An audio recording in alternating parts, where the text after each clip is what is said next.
Chapter 321. Wu Zetian muttered to herself for a long time without saying a word. Lai Junqin looked down, cupped his hands, and waited patiently. In the two corners of the hall, two bronze cranes blew out smoke. Wanner stood gracefully by the table. She was like the bronze cranes, elegant, demure, and natural. After a long time, Wu Zetian slowly said, "The general of the left, Qiu Shinji, and the Minister of Justice, Zhou Xing, failed to unite. They have rebellious intentions, slandered good people, and bribed them like mountains. They are traitors of the country. Arrest them immediately. We must get concrete evidence to make them bow their heads and confess to the law." "Your subject obeys," Wu Zetian continued. "We have sealed off the news. They are still unaware of the case. Qiu Shinji is now in the Mengjin military camp. You are a civil official and should not appear. We order Wu Yui to lead the Yulin guards to arrest them. The inner guards and dragon guards will suppress the Jin guards. When the criminals are caught, you will take over. Zhou Xing is now in the Ministry of Justice. Go and arrest him. We will order the Yulin guards to help you." "Yes," Lai Junqin excitedly agreed. Seeing that Wu Zetian had no other orders, he bowed and slowly retreated. Wu Zetian raised her voice and said, "Come." Eunuch Hai bowed and appeared by the door. Wu Zetian said, "Go to the Hall of Governmental Affairs and summon Li Zhaoda." Eunuch Hai nodded and was about to leave when Wu Zetian said, "Wait." Eunuch Hai stood still. Wu Zetian thought for a moment and said, "After you go to the Hall of Governmental Affairs to pass on the edict, go to the D Manor and tell the elders that Heiqi Changji's injustice. We will clear his name sooner or later." Sooner or later. Shangguan Wanner's intelligent eyes quickly glanced at Wu Zetian and then quickly lowered them. She still looked calm and composed. Wu Zetian sighed and reached out to pick up the small porcelain bowl of fermented rice. Seeing this, Wanner hurriedly took the bottle of fermented rice and wanted to fill it for her. Wu Zetian shook her head and slowly drank the rest of the sweet wine in her bowl. She sighed softly and said, "Are you wondering why I want to arrest them for treason?" Wanner said obediently, "Everyone is wise and farsighted. You are like the rising sun, shining everywhere. There must be a deep meaning behind this. One doesn't understand the reason behind it, so I don't dare to assume your Majesty's intention." Wu Zetian sighed and said in a low voice, "We intend to use 2 years to recover Anqi, and this is precisely the time when we need to use the 100,000 mighty soldiers of the western regions. How can we let the world know that our most trusted great general has framed the illustrious Blacktooth Changji of the western regions? How can I let the world know that my most trusted general gave the secret military secrets to foreign enemies and led the bandits to invade the pass? How can we let the soldiers know that the generals of the court are scheming against their commander-in-chief and stabbing them in the back?" Wu Zetian smiled bitterly and said, 2 months ago, Qiu Shinji had just been bestowed the imperial surname because of his loyalty and diligence in his work. Today, we will arrest him for treason. This is his disloyalty, and it is also because we did not understand people well. But it is only because we did not understand people well. At the very least, the hearts of the soldiers of the 3 armies will not turn cold and lose their trust in the imperial court. Remember, before the 4 garrisons of Anqi are recovered, the truth of Blacktooth Changji's case must be sealed. He will have to bear this injustice for a while longer. Yes, Shangguan Wanner deeply bowed. Li Zhaoda received Little Hai's message and immediately hurried to the Martial Achievement Hall. When Di Renja left, he had already told Li Zhaoda that he had reported the evidence against Wu Qingxi to the Son of Heaven. So Li Zhaoda was already mentally prepared. When he heard that the emperor had summoned him, he knew that it had to do with Wu Qingxi. Li Zhaoda arrived at the Martial Achievement Hall. After Wu Zetian gave him a seat, she calmly explained to him the matter of Qiu Shinji and Zhou Xing rebelling. She then said, "These two have always been close to the Prince of Wei. Perhaps the Prince of Wei is not involved in this matter, but the fact that these two have rebelled due to the Prince of Wei's indulgence in their actions. What does your highness think? Li Xiaoda was inwardly delighted at these words. He hurriedly said, Your Majesty, the Prince of Wei is your Majesty's nephew and also an imperial prince. As an imperial prince, it is not appropriate for him to meddle in political affairs. Since ancient times, even though the emperors were father and son, they still tried to usurp the throne. Thus, even though he is the crown prince, he is not the ruler and cannot meddle in political affairs. Moreover, what if your Majesty and the Prince of Wei are only nephew and aunt? The current crown prince still abides by his duties as the crown prince, but the Prince of Wei is able to meddle in important matters. How can your Majesty's throne be secure? Even if the Prince of Wei has no ambition, those officials close to him will also develop ambition in order to seek a greater future. Moreover, your Majesty has just said that Zhou Xing and Qiu Xinji have rebelled due to the prince's favor and power. Then, will the Prince of Wei not rebel due to the prince's favor and power? Wu Zetian happily said, Prime Minister Li's words are in line with Zhen's intentions. How about this? You can submit a memorial stating the pros and cons of the prince's meddling in politics. Zhen will make a decision. Li Xiaoda bowed and said, This subject obeys. Receiving the edict, Yang Fan immediately rushed to the censorate to see Lai Junqian.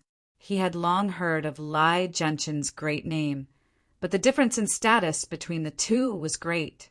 Yang Fan had only recently been promoted to Lang General and had not had the opportunity to meet him. Yang Fan brought his men and rushed to the censorate. The people from the censorates, Yamen reported in. When Lai Junqian heard that the Yulin guards had arrived, he immediately summoned him in. At this moment, Lai Junqian was sitting upright behind his desk, slowly stroking his beard and thinking about Zhou Xing's matter.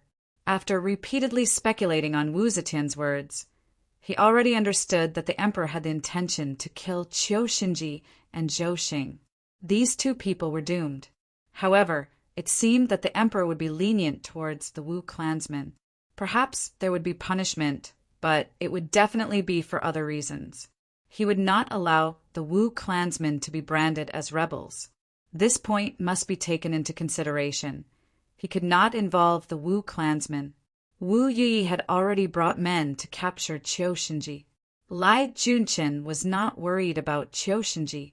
Even if he was an experienced general, once he entered the prison, he would not have to worry about him not confessing obediently. After all, a man of steel was made of flesh and blood. He could withstand the torture of his torture tools. However, he did not have that much confidence in dealing with Zhou Xing. He had dealt with so many criminals, but he had never encountered an expert like him who was proficient in torture and litigation. Zhou Xing was the first. This person's experience in torture and interrogation was no less than his own. It would be more troublesome to deal with someone like him. Moreover, the emperor clearly wanted to end this quickly and did not wish for this matter to drag on for too long. How could he make Zhou Xing lower his head as soon as possible? Lai Junqian pondered for a long time. Suddenly, a plan came to his mind, and he could not help but reveal a proud smile. Not only did he think of a way to deal with Zhou Xing, he even thought of a way to use this case to implicate Yang Fan, whom he had always wanted to get rid of. Yang Fan was only a Lang general. In such a shocking case, he could only be considered a small fry. Killing him would not even cause a ripple. Even though Princess Taiping, King Liang, Shui Huai, and the others were on friendly terms with him, it was likely that they would not dare to get involved in a rebellion. In addition, he had to implicate this person through Zhou Xing and Qiu Xinji. When the time came, even if Shui Huai and the others were dissatisfied, they could only assume that Qiu Xinji and the others were using this opportunity to frame their political enemies. Lai Junqian had no grudges with Yang Fan, and it was impossible for the two of them to have anything to do with each other in the first place. Who would suspect him? Once Yang Fan was killed and the case was over, he could get the charming and lovely young lady. How could people like Xue Huai and Princess Taiping know about it? Lai Junqin couldn't help but chuckle when he thought of this. Yang Fan stood in front of his desk and looked curiously at this deputy imperial censor. He recognized Lai Junqin as soon as he saw him. Yang Fan had never expected that the customer he had met in his own shop the other day would actually be the illustrious Lai Junqin. He did not understand what could make such a dignified and elegant high-ranking official, sitting in a court with a mirror hanging high above, laugh so proudly. Moreover, there was even a hint of wretchedness in his smile. However, this was clearly not the time to reminisce about old times. Moreover, even if the two of them had met once, there was nothing for them to talk about. Yang Fan coughed, interrupting Lai Junqin's fantasies. He said in a clear voice, "Left-Lang General of the Featherwood Guard Yang Fan has been ordered to await Deputy Imperial Censor Lai's orders." Only then did Lai Junqin realize that the men of the Featherwood Guard had already arrived. He was startled and said without thinking, "This official already has an idea. Against Zhou Xing, we can only defeat him through wits and not by force. General." At this point, Lai Junqin suddenly realized something and couldn't help but cry out involuntarily, "Yang Fan!" Yang Fan mused, "Why is he making such a big fuss about nothing? Could it be that he has seen me striking the bow and heard of my name?" Yang Fan thought for a moment, then he bowed and said, "It is indeed this lowly general." Lai Junqin composed himself and quickly regained his composure. He said, Lang General Yang, this official has just thought about it. Zhou Xing is a crafty and cunning person. It is admittedly easy to capture him, but to make him confess is as difficult as ascending to the heavens. Therefore, this official has come up with a plan that can defeat him through wits and without the use of force. Therefore, I'm afraid there is no need for you to make a move." Yang Fan said, "His Majesty has ordered this general to obey the Deputy Imperial Censor's arrangements. The Deputy Imperial Censor does not need to use force, and this general will naturally obey. However, this general has come under imperial orders to ensure that nothing unexpected happens during the capture of Zhou Xing. Therefore, this general will have to wait for the Deputy Imperial Censor to capture Zhou Xing before replying to the imperial edict." Lai Junqin smiled. "Of course. In that case, may General arrange for your men to be stationed behind the folding screens on the left and right side of the second hall. After this official has imprisoned Zhou Xing, it will not be too late for me to reply to the imperial edict." Yang Fan smiled. "Since this is the case, this general will obey." Yang Fan left the main hall and led the 30 bright tigers he brought with him to the second hall. Lai Junqin waited for him to leave and clapped his hands 3 times. A bailiff appeared at the bottom of the hall. Lai Junqin ordered, "Pass down the order for a banquet to be held at the second hall. Also, bring my name card and go to the Ministry of Justice to invite Minister Zhou here." The bailiff acknowledged and left. Lai Junqin's eyebrows are deeply locked together again. Qiu Xinji and Zhou Xing are doomed. The problem is that Lai Junqin does not know what crimes the two of them have committed to be punished by the Son of Heaven. However, he can be sure that the Son of Heaven has ordered him to judge the two of them for treason. It is obviously to conceal their true crimes. The Emperor has sent Yang Fan to assist him in carrying out his mission. It is obvious that he does not believe that Yang Fan is an accomplice of the two of them. Moreover, he does not know what crimes the two of them have committed. Under such circumstances, to rashly implicate Yang Fan is truly risky. If the Son of Heaven asks, his answer is full of loopholes, and he will end up making a fool of himself. Thinking of this, Lai Junqin sighed with deep regret. He has no choice but to give up this great opportunity to kill his husband and steal his wife and continue to patiently search for a better opportunity. Chapter 322. Meng Jin, the encampment of the Jin Wu Guards. On the drill ground, the soldiers were playing with stone dumbbells and practicing their bows. It was very lively. In the middle of the field, there was a large group of generals. In the middle of the crowd, there was a man wearing arrow sleeves who was practicing his spear. This man was burly and his hair was slightly white. He was already in his 50s, but his body was still strong and strong. He advanced and retreated as steady as a rock and moved like a cunning rabbit. It was a breathtaking sight. That great spear in this person's hand, thrust horizontally, cut downwards, flick upwards, stab in the middle, block outwards, and grab inwards. All of these movements were vigorous and powerful. It was just one person and one spear, but within a radius of 5 zhang. It seemed as if nothing else could be contained. As the saying goes, charging and breaking through enemy lines is like breathing deeply. Beheading generals and troops is like a golden rooster nodding its head. Blocking horses and shooting arrows is like a dazzling spear flower. The spectating generals were all experts in this field. Seeing this old general using the spear, each time he reached the most exquisite point, they all shouted out in unison, "Cheers!" This man used block, take, lift, push, shake, and entangle. The spear in his hand was like a wheel, and the tip of the spear was like snow. Suddenly, his body was like a mountain, and with the spear in his hand, he had the aura of one man holding the pass against 10,000 enemies. This man was the great general of the Jinwu Guards, Qiu Shinji. Thunderous cheers erupted from all around. Qiu Shinji threw the spear to one of his soldiers, and another soldier immediately passed him a towel. Qiu Shinji wiped the sweat on his face and said to the spectating generals, "Whether it is fists, legs, or weapons, there is a fixed stance when practicing, but there is no fixed stance when using it. The stance is the way to die. If you keep it in your heart, you will not be able to move freely. If you meet an expert, you will suffer greatly," Lieutenant General Zhang Shuliang said. Great general is right. Although this logic is clear, how many people can have such attainments like great general? Qiu Shinji laughed.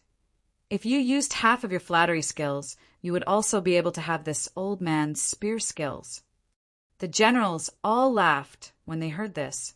Zhang Shuliang was Qiu Shinji's confidant and did not feel embarrassed when he was ridiculed. Instead, he was pleased with himself as if he was proud of it. At this time, a man came running from afar. Because horses were not allowed in the camp, this man ran like the wind. Under the scorching sun, he was sweating profusely. Grand General, the Dragon Martial Guard's Great General Li Sun and the Inner Guard's Great General Wu Yuji are training their troops and passing by the campsite of our Jinwu Guards. The Forbidden Army was the main force protecting the imperial capital. In order to maintain the strength of this force, not only did the imperial court take turns mobilizing them to participate in the border battles, but it was also common for them to train the troops and practice military tactics. Thus, Qiu Shinji did not find it strange at all. These two generals were loyal to the Wu clan, and Wu Yuji was a member of the Wu clan. They were very familiar with each other. Since they passed by, Qiu Shinji couldn't ignore them. Hearing this, he quickly said, "Li Sun and Wu Yuji are here? Wait for this old man to meet them." Qiu Shinji hurried to the gate. His subordinates had already brought the horses over. Qiu Shinji leaped onto the horse and led a dozen of his subordinates to gallop away. In the distance, he could see the Dragon Rider Guard cavalry and the Inner Guard infantry forming a long line, hurrying along the official road. Qiu Shinji saw the Li and Wu flag side by side and immediately urged his horse to welcome them. When he got closer, he saw Li Sun and Wu Yuji side by side. They were riding on their war horses, leisurely chatting as they walked. Seeing Qiu Shinji rushing over, the advancing troops immediately opened up a path. Wu Yuji and Li Sun also reined in their war horses. Qiu Shinji slowed down his horse to welcome them and laughed. "Since the two of you are passing by this Qiu's territory, why didn't you send someone to inform me? This Qiu could have prepared a banquet to entertain the two generals." Li Sun and Wu Yuji were both dressed in military attire. Wu Yuji was younger than Li Sun by more than 10 years. He was young and strong and should be in his prime. However, He had been drinking too much recently. Although he was dressed in a heroic military attire, he still looked listless. When Wu Yuji saw Chiu Shinji arrive, he lazily pulled the saddle and dismounted from his horse. In the end, he seemed to be unable to bear the heavy armor and staggered when he landed. Chiu Shinji despised him in his heart, but he still had a friendly smile on his face. He leaped up and landed from his horse. Li Sun was full of smiles as he chatted with him and said, "I have military affairs to attend to. I'm just passing by your territory. How would I dare to trouble great General Chiu? If you want a drink, it's better to wait." As he spoke, he also got down from his horse. However, his movements were slow and a beat slower than Chiu Shinji. Chiu Shinji got down from his horse and stood still. The dozen or so soldiers behind him also got down from their horses. Li Sun suddenly straightened his body and sat back on his horse. His face sank as he shouted, "Take down Chiu Shinji for this marshal!" Swoosh! The internal guards on the left and right who were marching with spears seemed to have been prepared. With Li Sun's command, their advancing figures stopped abruptly. They straightened their spears and thrust forward, shouting in unison, "Kill!" A forest of spears surrounded Chiu Shinji and his dozen, or so soldiers, standing in the middle of the road. The Longwu guards on horseback also moved in response to the command. They all drew their bows and looked down from above, aiming at Chiu Shinji's vital points. At this moment, Ma Qiao, who had been promoted to the commander of the Longwu guards, drew his bow and aimed at Chiu Shinji's chest. He shouted, "Abandon your swords!"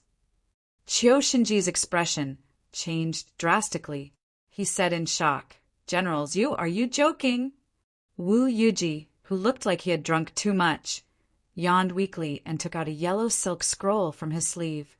He slowly unrolled it and said, "Sinner Chiu Shinji kneels to receive the imperial edict." At this moment, hundreds of cavalrymen swept towards the camp of the Jinwu guards like a gust of wind. The Jinwu guards on the watchtower shouted from afar, "Halt! Who dares to trespass the camp?" One of the cavalrymen galloped in front. He raised a dazzling golden command talisman and shouted, "The great general of the Yulin Guards is patrolling under the imperial edict.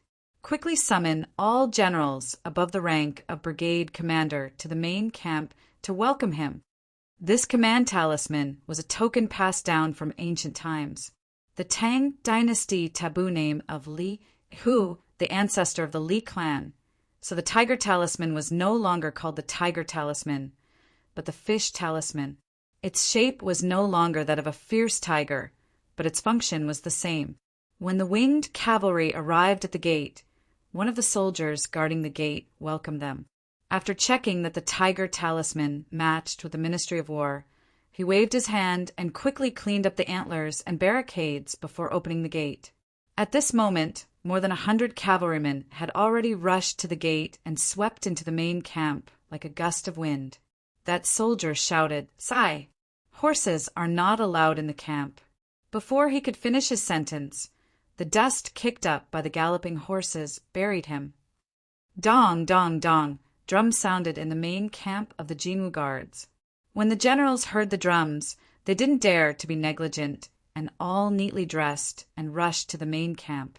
In the main camp, Wu Yi was neatly dressed and full of killing intent. Behind him, for junior colonels stood with their hands on their sabers. Another 2 deputy generals stood to his left and right, one holding a fish talisman and the other an imperial edict. Wu Yi stood behind the marshal's desk with one hand on the marshal's seal.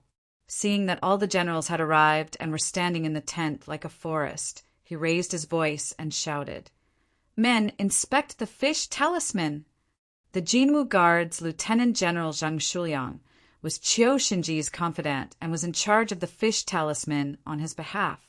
At this moment, he anxiously stepped forward and took out the half-fish talisman he was guarding and combined it with Wu Yi's half-fish talisman. The fish talisman fit perfectly. Wu Yi ordered someone to show the combined fish talisman to the generals. He stretched out his right hand, and the imperial edict fell into his hand. Wu Yi slowly turned the imperial edict away and coldly swept his gaze across the Jinwu guards generals in the hall. He said in a deep voice, "His Majesty's decree!" Kung. There were no less than 10 generals in the tent. They all cupped their fists and waited for the imperial edict. Their armors rubbed against each other, and a loud kung sound was heard. Wu Yi paused for a while and loudly said, "My men, Qiu Shinji has evil intentions and is plotting against the law. He is hereby removed from his position as the Jinwu Guard's great general.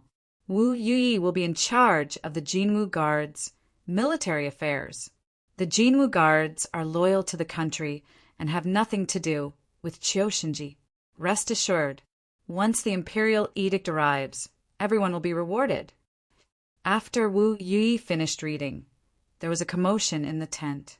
Zhang Shuliang was shocked and angry. He was the first to step out and loudly said, "Great General Qiu is loyal and has no intention of rebelling. Someone must have framed him. I sincerely hope that your Majesty will investigate and give Great General Qiu justice." Wu Yi coldly said, "The imperial edict is here. Do you dare to disobey it?" Zhang Shuliang loudly said, "The court's decision is unfair. I am only seeking justice for Great General Qiu. If Great General Wu is not guilty, why don't you let me speak?" Report. Suddenly, a junior colonel of the Jinwu Guards appeared at the entrance of the tent and reported in panic, "Commander-in-Chief, generals, the Inner Guards, and the Dragon Guards have surrounded the Jinwu Guards.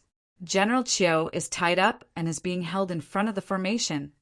As soon as these words were said, the tent was instantly filled with silence. It was so quiet that one could hear a pin drop on the ground. Wu Yi grinned and pointed at Zhang Shuliang. "Zhang Shuliang is Qiu Shinji's accomplice. He disobeyed the imperial edict and is plotting treason. Take him down." As soon as Wu Yi's voice fell, 2 of the 100 riders rushed towards Zhang Shuliang, grabbing his arms and twisting them behind his back. Then they kicked his knees, forcing him to kneel on the ground. Zhang Shuliang's face turned pale, and he lowered his head sadly. After a moment of silence, all the generals knelt on one knee and cupped their fists. "We obey the imperial edict and are willing to follow Great General Wu's orders." Wu Yi opened his palm and grabbed the martial seal in his hand. He let out a proud laugh. At this time, Zhou Xing had just stepped into the censorate and was personally led into the second hall by Lai Junqin. Although Zhou Xing and Lai Junqin were both Wu Zetian's favorite officials and both worked as guards, they had never interacted much with each other. Lai Junqin came from a rough background, and an official like Zhou Xing looked down on him. Moreover, there was a competitive relationship between the two. However, as members of the judiciary, no matter how fiercely they fought in private, they still had to maintain a cordial relationship on the surface. Moreover, Lai Junqin rarely took the initiative to invite him, and Zhou Xing was rather curious. Zhou Xing saw that Lai Junqin was very polite and attentive towards him and guessed that the latter must have a favor to ask of him. His expression became even more reserved and arrogant. After taking a seat, looking at the table full of delicacies, Zhou Xing teased, "Haha, Middle Minister Lai's courtesy today is beyond my expectations. I wonder what Middle Minister Lai is up to." Smiling, Lai Junqin poured him a cup of wine and said, "Those who are polite must have a favor to ask of me. Today, I invited you, Minister Zhou, because there is a difficult matter, and I sincerely want to ask for your advice." "Ha ha! Come. Have a cup of wine and listen to me slowly." Chapter 3:23. Zhou Xing raised his cup and took a small sip. Stroking his beard, he said, "Oh, with Deputy Premier Lai's methods, you also have a problem that you need my guidance on?" Lai Junqin chuckled. "Everyone has their strengths and weaknesses. Brother Zhou should know that I am in charge of the Imperial Envoy Station and the Emperor's eyes and ears. Whenever I come across unruly people, I like to torture them. But today, little brother has encountered a difficult matter, a difficult person, and I can't do as I please. For a time, I can't help but feel helpless. Zhou Xing has always despised Lai Junshin's methods. He even heard that Lai Junqin and his henchman, Wan Guojun, wrote the weaving scripture together and used it to interrogate people. Lai Junqin regarded the scripture as a treasure and kept it a secret. When Zhou Xing heard about it, he only laughed it off and never took it to heart. Today, when he heard that Lai Junqin had come across a tough opponent and his crude methods were useless, he couldn't help but laugh. Deputy Premier, I don't want to lecture you, but your interrogation methods, such as 100 meridians fixed, sudden roar, dead pig sorrow, seeking family destruction, and telling the truth may sound horrifying, but they are not elegant at all. Once you come across a powerful person, you won't be able to use them. Tell me, what problem do you have now? Lai Junqin was unfazed by his arrogant attitude and replied, It's like this. I have taken over a case. This criminal has a high position and has always been trusted by the emperor for many years. I am worried that your majesty might not be able to let him go. What if your majesty becomes impulsive and wants to interrogate him personally? If I turn him into a bloody mess and make him unrecognizable, your majesty will inevitably look bad. Zhou Xing smiled knowingly. Since this person is trusted by the emperor, once the emperor sees him in a terrible state, he might feel compassion and show mercy. Moreover, this person is of high status and will definitely have henchmen. When the time comes, he might use this as evidence to accuse you of torturing him and forcing him to give false testimony. That's right, Lai Junqin repeatedly said. Xiao Di also has this concern. This person is weak. If he were to be subjected to torture and died in prison, it would be difficult to explain to His Majesty. At the same time, His Majesty hoped that this case could be resolved as soon as possible to avoid complications. Time also did not allow his younger brother to slowly manipulate him. This was difficult. Without torture, how would he be willing to confess?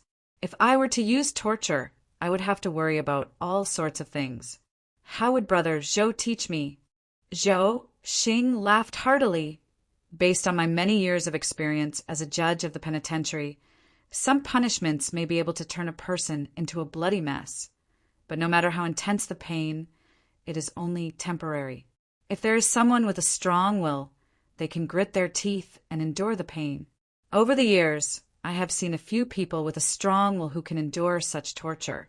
The beauty of punishment does not lie in whether it is bloody or not, but in whether the pain you inflict on the offender is continuous and whether it is gradually increasing.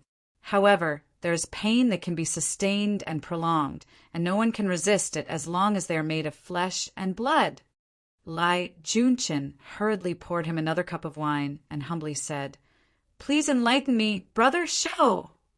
Zhou Xing explained, For example, add an iron hoop to a person's head, and in the middle of the hoop there is a wooden wedge to tighten the skull. As long as the wedge is not pulled out, the splitting headache will continue to exist. If you add another wedge, it will be impossible for the person to die. If you wedge 3 wooden wedges, even if he is a golden immortal, he will confess obediently. Moreover, you will not be able to see any serious injuries on his body. Lai Junqin blinked his eyes and praised repeatedly, Wonderful! Wonderful! This method sounds elegant and refined, but I did not expect it to have such miraculous effects. Zhou Xing proudly said, That's nothing. I have another method that is both simple and effective. You only need to take a big urn and place the criminal in it. Then, use a charcoal fire to burn the bottom of the urn. The heat will increase gradually. Before the criminal's body is covered with cuts and bruises, his willpower will have already collapsed. Under such circumstances, he will confess to anything in order to leave the urn. All these years, I've always used this method whenever I meet a difficult criminal. I've never seen one who could withstand it. Lai Junqin applauded and laughed. I have been enlightened. I have been enlightened. Zhou Xing proudly said, This is nothing. I may not have the weaving scripture like you, but my methods of punishing people are nothing to me. Lai Junshin laughed even more happily and clapped his hands vigorously. Impressive! Impressive! Little brother is more and more impressed with brother Zhou. Come, come, come, brother Zhou, please have a toast. Zhou Xing raised his cup, clinked it with Lai Junshin's, and drank the wine with a smile. Lai Junshin raised his voice. Men, bring a large urn to burn. Zhou Xing curiously asked, Why? You don't believe me and want to verify my words in court?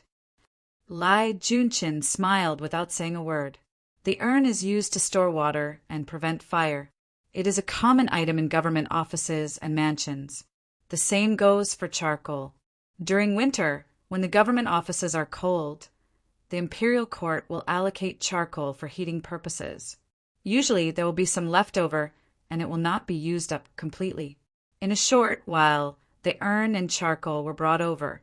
The urn was set up in the middle of the hall, and the charcoal was lit. Zhou Xing was grinning from ear to ear. Wanting to show off his method of punishment, he said to Lai Junshin, Very well, I will let you witness the prowess of my urn torture. But I wonder who is the criminal. Lai Junshin's expression turned solemn as he solemnly told Zhou Xing, Today there is an internal matter accusing brother of treason. Brother, please enter the urn. Zhou Xing was stunned. What kind of joke is Lieutenant Lai playing? Lai Junshin's expression is solemn and does not look like he is joking. Zhou Xing's expression slowly changed. Behind the curtain, Yang Fan heard everything clearly. He can't help but lightly exhale and let go of Lai Junshin's sword. Ever since Xiangyang, there is one more person who has committed suicide. At the foot of Mount Xiaohua, Tin'eno led the horse and stopped on a small path between the mountains. She said to Xiang Rulin, Even if you accompany a gentleman for 1,000 miles, you still have to say goodbye. I will be on my way now. Elder sister, you don't have to send me off. Xiang Rulin stopped and said to Tin'eno, Nu, the injury on your leg is only 80% healed. I really don't know why you are in such a hurry to go to Luoyang. Forget it. Elder sister will not stop you. Just be careful on the road. Tin'eno smiled.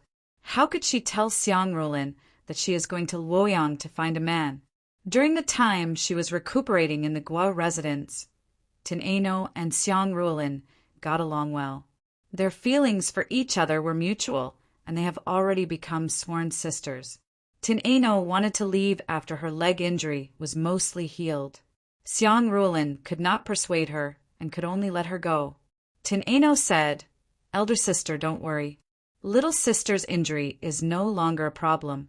Moreover, elder sister has given me a fine horse. With a horse as a means of transportation, it will be even better. When little sister reaches Luoyang, this injury will be completely healed. In the future, little sister will visit elder sister again. At this point, Tin'eno suddenly felt a little shy. She has been recuperating in the Guo residence for so long that young master must have thought that she is dead. This time when she goes to Luoyang, as long as she changes her identity and doesn't have to show her face in public, she can live together with Erling forever.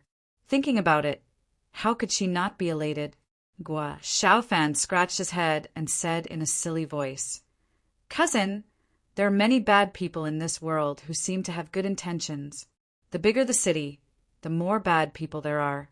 You are so beautiful, so you must be careful. Don't be deceived by them. If someone bullies you, come back and tell me. I will help you vent your anger. His sister-in-law had long told him that Nu is not his cousin, but Guo Xiaofan never changed the way he addressed her. Now that Nu has recognized his sister-in-law as her adopted sister, she has really become his real cousin. Xiang Rulin rolled her eyes at him and said angrily, You are an honest person. Those words were taught to you by your family. They are afraid that you will be deceived.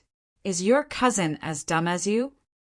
When Guo Xiaofan heard his sister-in-law say that he is dumb, he pouted unhappily. But under the accumulated power, he did not dare to refute. Tin'eno pursed her lips and smiled. Brother Han, don't worry, little sister will be very careful.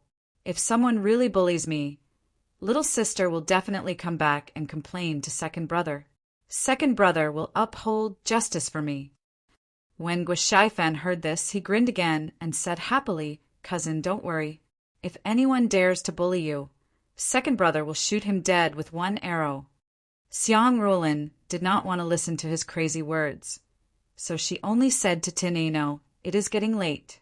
Little sister, let's go, lest we miss the lodging. You are a girl. Even if you are skilled in martial arts, you must be extra careful when you go out. Tin Ano nodded and turned over to mount the horse. She cupped her hands toward Xiang Rulin and Guoxifan and said loudly, Sister, second brother, little sister will go now. She rode away and gradually disappeared at the foot of the mountain. Han Erlang was alone with his sister-in-law and suddenly felt very uncomfortable. When he saw that Tin Ano's figure had disappeared, he immediately found an excuse to slip away. Xiang Rulin alone led the old steward and the 4 family members back. The old steward said in a low voice, We have already sent someone to follow Miss Anu. According to Madame's orders, our people will only escort her to Luoyang. I really did not expect Miss Anu to be young Master Zhang's person. Xiang Rulin smiled and said, I also did not expect this girl to have such deep feelings for Yang Fan. With her skills, she does not need anyone to take care of her, but she is injured now.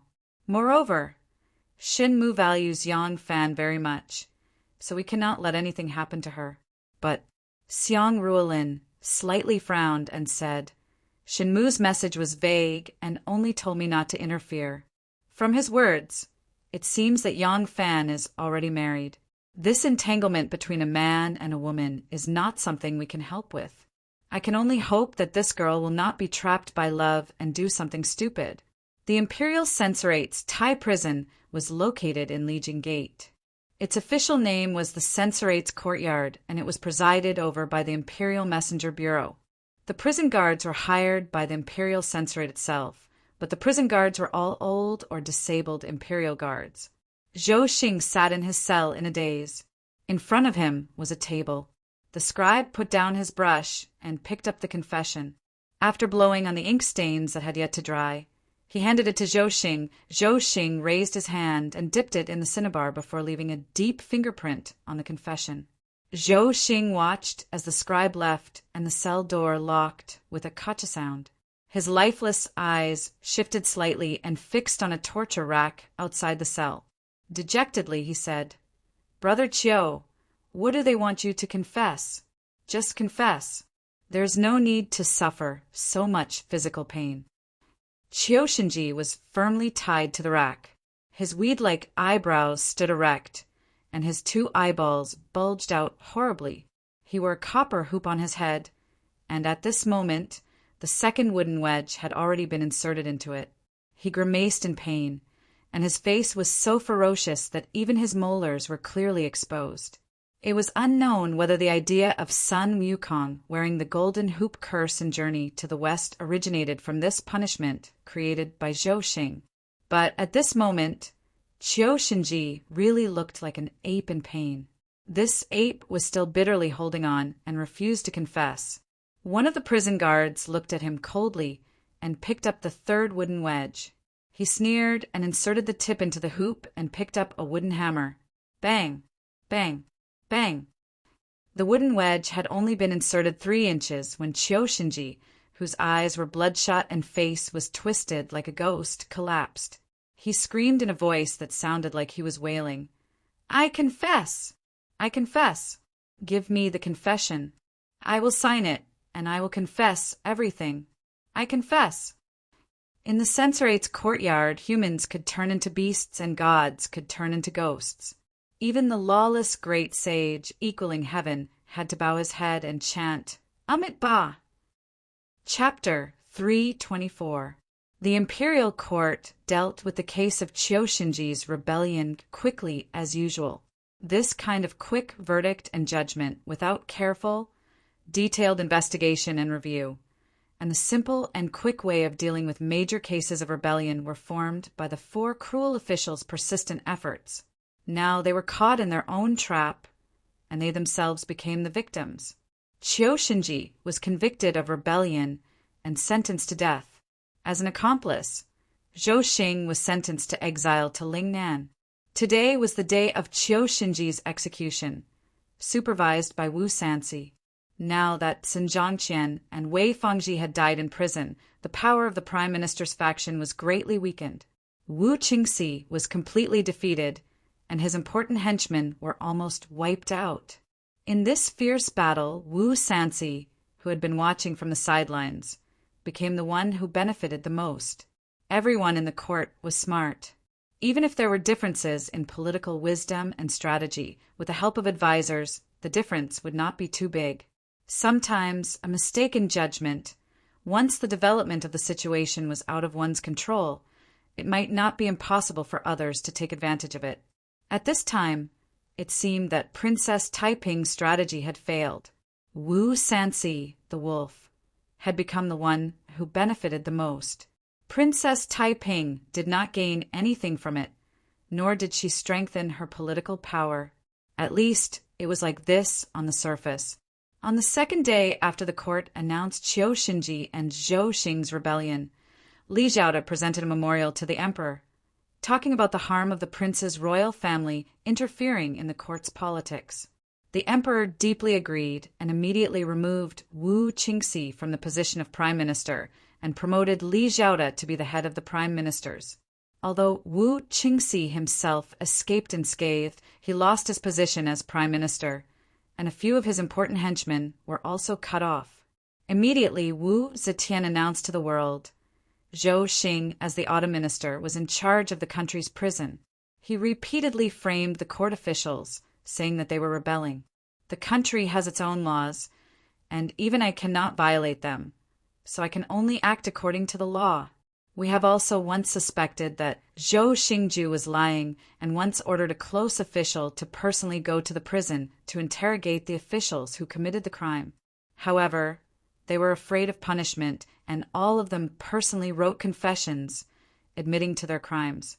Therefore, we have never suspected the actions of Zhou Xing and the other evil officials. Zhen has been ruling the world. My eyes and ears depend on civil and military officials. The ministers are either afraid of his power or afraid of being implicated or trying to curry favor with him. All of them have succeeded, so that they have framed Jin as the lord of adultery, making Zhen grieved and hateful.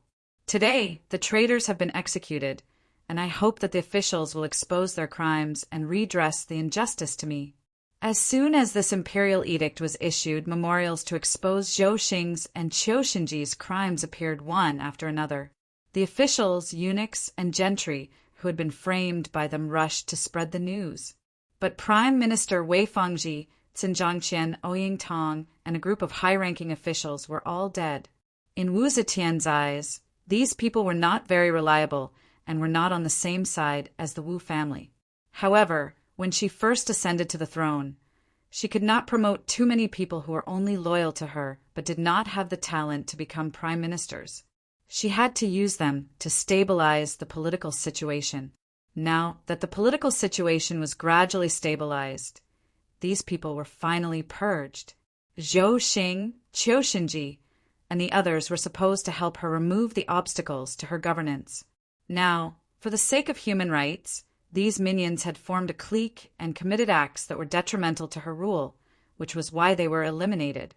But even in death, their last bit of value had been squeezed out. Wu Zetian easily got rid of herself and pushed all the crimes onto these cruel officials. Zhou Xing and Shinji, the two watchdogs, became the scapegoats. It was hard to say whether Wu Sanxi or Wu Zetian benefited the most from this political struggle. In front of the Tai Gate, the abandoned market was crowded with people. The roads leading to this place had long been packed with people from all directions. Many of the officials and gentry who had been persecuted by Zhou Xing and Shinji came out with their families and set up incense tables around the execution ground. Some of them burned incense and prayed, weeping bitterly as they offered sacrifices to their loved ones. Some of them were so grateful to the Son of Heaven that their family's injustice had finally been cleared. They kept kowtowing in the direction of the palace. The executioner Wu Sansi sat high up on the execution platform. In the distance, the prison carriage, escorted by the Yulin guards, was slowly approaching. Wu Sansi tilted his head and whispered to a trusted aide, "Has Zhou Xing already left?" The man replied, "Yes. Zhou Xing's prison carriage has just left Luoyang. As your highness instructed, I have already sent people to follow him."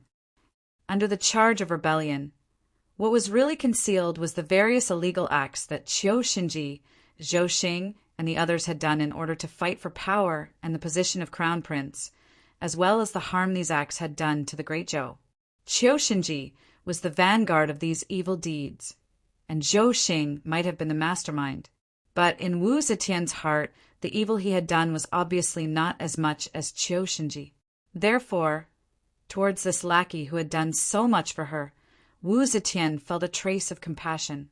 She did not sentence him to death, but exiled him. Wu Sansi stroked his beard and smiled coldly. He said in a low voice, "If a snake is not killed, there will be endless troubles in the future. Sages never fear death. Today, Zhou Xing is sentenced to exile instead of abandoning the city. It seems that you are still reluctant to let him die. If you don't let him die, he will always be a scourge. When he leaves Luoyang, find a suitable place and send him to see Qiu Xinji." "Yes, I will arrange it properly." Wu Sansi waved his hand and said, "Go." When the man left, Wu Sansi stretched his head and looked in the direction of the execution carriage, looking a little impatient. Qiu Xinji had been in the army for many years and had many subordinates. Today, Qiu Xinji was executed. Just in case, the imperial army had all entered a state of alert. The 9 cities were all under the control of the emperor's most trusted northern imperial army. Even the people who escorted the prisoners to the execution ground and the security around the execution ground were not the officials of Luoyang Prefecture, Ministry of Justice, or Supreme Judiciary, but the Yulin Guards. Yang Fan rode on a horse, leading the Yulin Guards to escort Qiu Xinji's prison carriage, and slowly drove to the execution ground. Qiu Xinji, dressed in the clothes of a condemned prisoner, stood on the prison carriage with a big shackle on his neck. The prison carriage rumbled, and Qiu Xinji's face was gray. The people on both sides threw rotten eggs at his head and face, but he didn't seem to feel it at all. A wooden ball was stuffed in his mouth, which made his mouth wide open. His cheeks looked a little weird. He couldn't even swallow with his mouth closed, so saliva flowed down from the corners of his mouth from time to time, like a stroke patient. The rotten egg hit his forehead, and the liquid flowed down into his mouth, and then flowed out together with his saliva. His embarrassing situation was really indescribable. The practice of silencing prisoners began in the 4th year of Tugong, that is, 4 years ago. That year, when Hao Xiangxian, the emissary of the crown prince, was executed, Hao Xiangxian cursed loudly and made a vehement speech on the execution ground, listing the sins of Wu Zetian, and even mentioning her adultery with Xue Huai, which made Wu Zetian embarrassed. From then on, the execution of prisoners had to stuff a wooden ball in their mouth, so that they couldn't say a word. Qiu Xinji knew more secrets about Wu Zetian, including the fact that Wu Zetian ordered him to execute the crown prince, Li Xian, which was known to everyone, but could never be proved. Of course, this person couldn't be called to say anything. Yang Fan didn't stop the people from venting their anger. He just pulled the reins of his horse and stayed away from Qiu Xinji so that he wouldn't be caught in the crossfire. No one noticed the surging emotions behind the calm face of this young general of the Yulin Guard. The tragic scene of the Peach Blossom Village appeared in his mind. His parents, his sister, his fellow villagers. The great changes in his childhood had changed his life. He had traveled thousands of miles from Southeast Asia to come here, and this was his last enemy. Today, Qiu Xinji was going to be executed. He was going to be executed because of the evidence he provided. He was going to die in his hands. His last enemy was finally going to die. The heavy burden that had been pressing on his heart since childhood could finally be lifted. Looking at the incense burner tables on both sides of the road, set up by the families who had been persecuted by Chioshinji, Yang Fan couldn't help but want to shed tears. Now he wanted to loudly announce to his relatives who had been wronged, "Father, mother, sister, your great hatred has finally been avenged."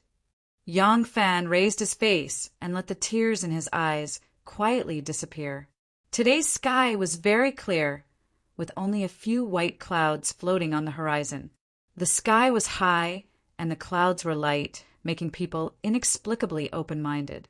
The hatred of father, mother, and sister has been avenged.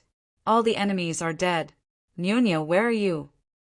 The clouds on the horizon were like the smiling face of a little girl. The clouds were like a thin little face. The uneven thickness was like the dirty appearance of her face, and the jagged edges were like her messy hair. She seemed to be smiling at him, and her mouth was missing 2 front teeth. Yang Fan smiled at the cloud. "Nyonya, elder brother will definitely find you." Little Man was sitting in front of the dressing table, lazily combing her hair. Her pretty face in the mirror carried some charm, but it revealed a kind of lazy and bored charm. Yang Fan hadn't been home for 7 or 8 days. Since Chioshinji's case, Luoyang City and the palace had been in a state of strict vigilance. As an important general of the palace guards, how could Yang Fan leave at this time? Little Man didn't know what happened to her. Usually, when Yang Fan was at home, she was most afraid to come back from the shop and face him. The most embarrassing moment was every night. Although Yang Fan slept on the floor, they slept in the same room. She was so shy that she didn't even dare to take off her coat. She was afraid that he would hear her when she turned over, which made her sleep uncomfortable every night. However, these days, Yang Fan wasn't at home. Every day when she came home, she couldn't see Yang Fan. Every night when she saw the empty floor beside the bed, her heart was also empty. It always seemed that something was missing or lost. After a few days, she had no appetite to eat, and it seemed that sleeping was even more difficult. "Madam, Lang is back." Just when third sister's voice sounded outside the bedroom, Little Man jumped up excitedly. Ouch!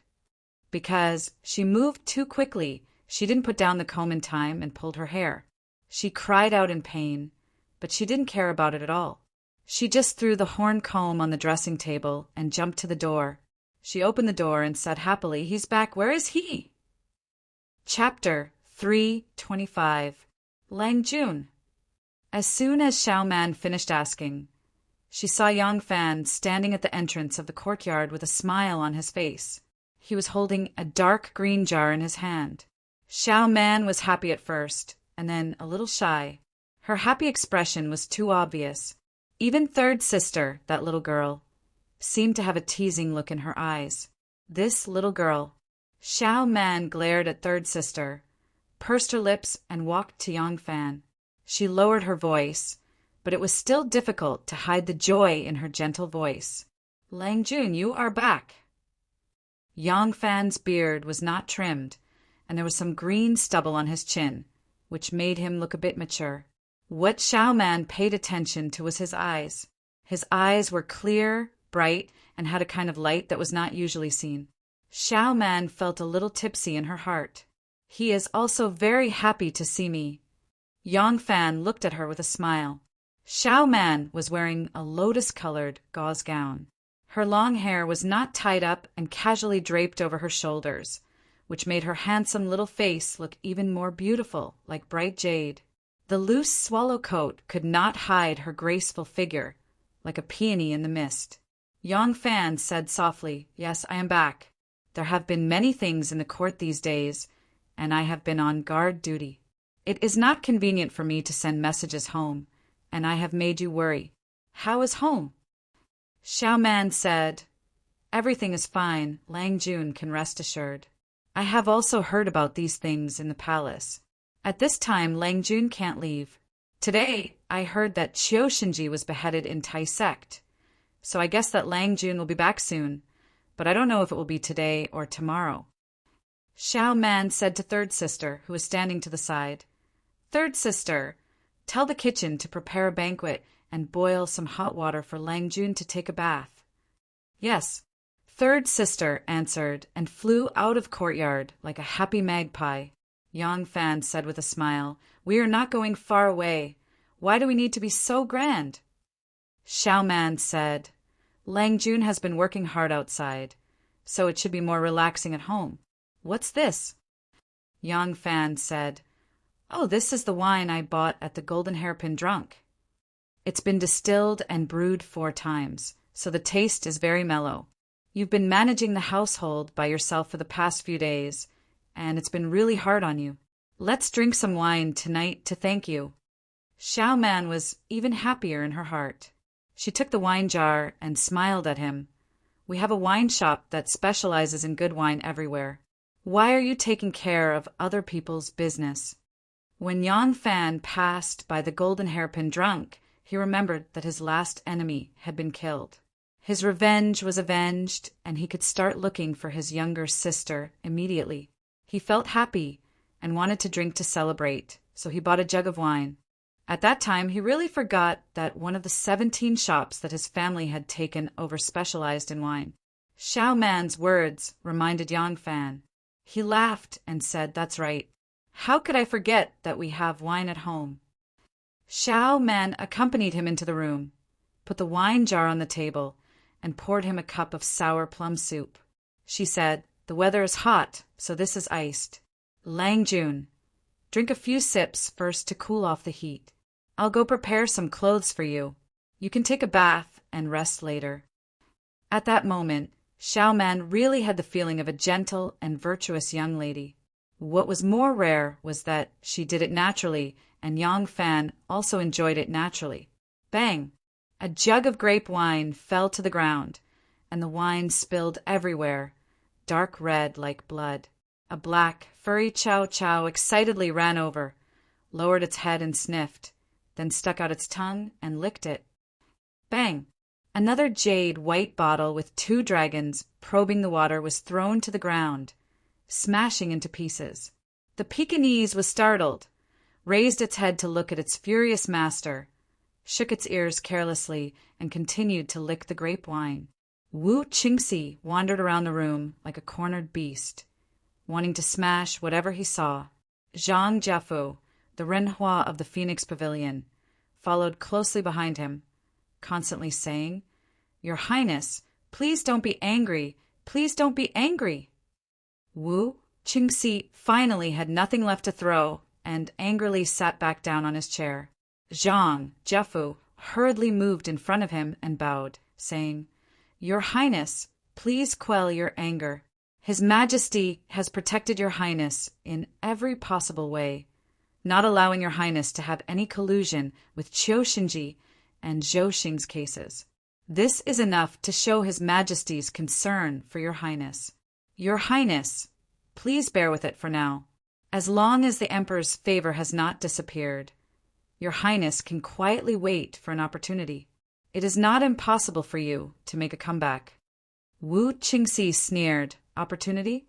Does this king still have a chance?" Zhang Jiafu said, "As long as His Majesty wishes to pass on his empire to the descendants of the Wu clan, the only ones qualified to inherit it are your Highness and King Liang. Your Highness acted too hastily, provoking His Majesty's disgust, which is why he has punished you. However, how can your Highness know that King Liang, in his complacency, will not follow in your Highness' footsteps? Since ancient times, the heir apparent has risen and fallen, and there have been many who have tried to be deposed. Has there not been a single one who has succeeded to the throne? Why is your Highness so dejected?" Wu Qingxi's eyes darted around, but he did not say anything. Zhang Jiafu continued, "Based on His Majesty's usual conduct, as long as there is hatred, there is no one who does not strike with his thunderbolt, turning him into fine powder. However, even though Qiu Xinji and Zhou Xing have fallen this time, His Majesty has protected your Highness in every possible way, not allowing your Highness to have even the slightest bit of contact with them. Instead, he instructed Li Zhaoda to submit a report to discuss the pros and cons of the imperial clan participating in politics, and only then did he remove your highness from the position of prime minister.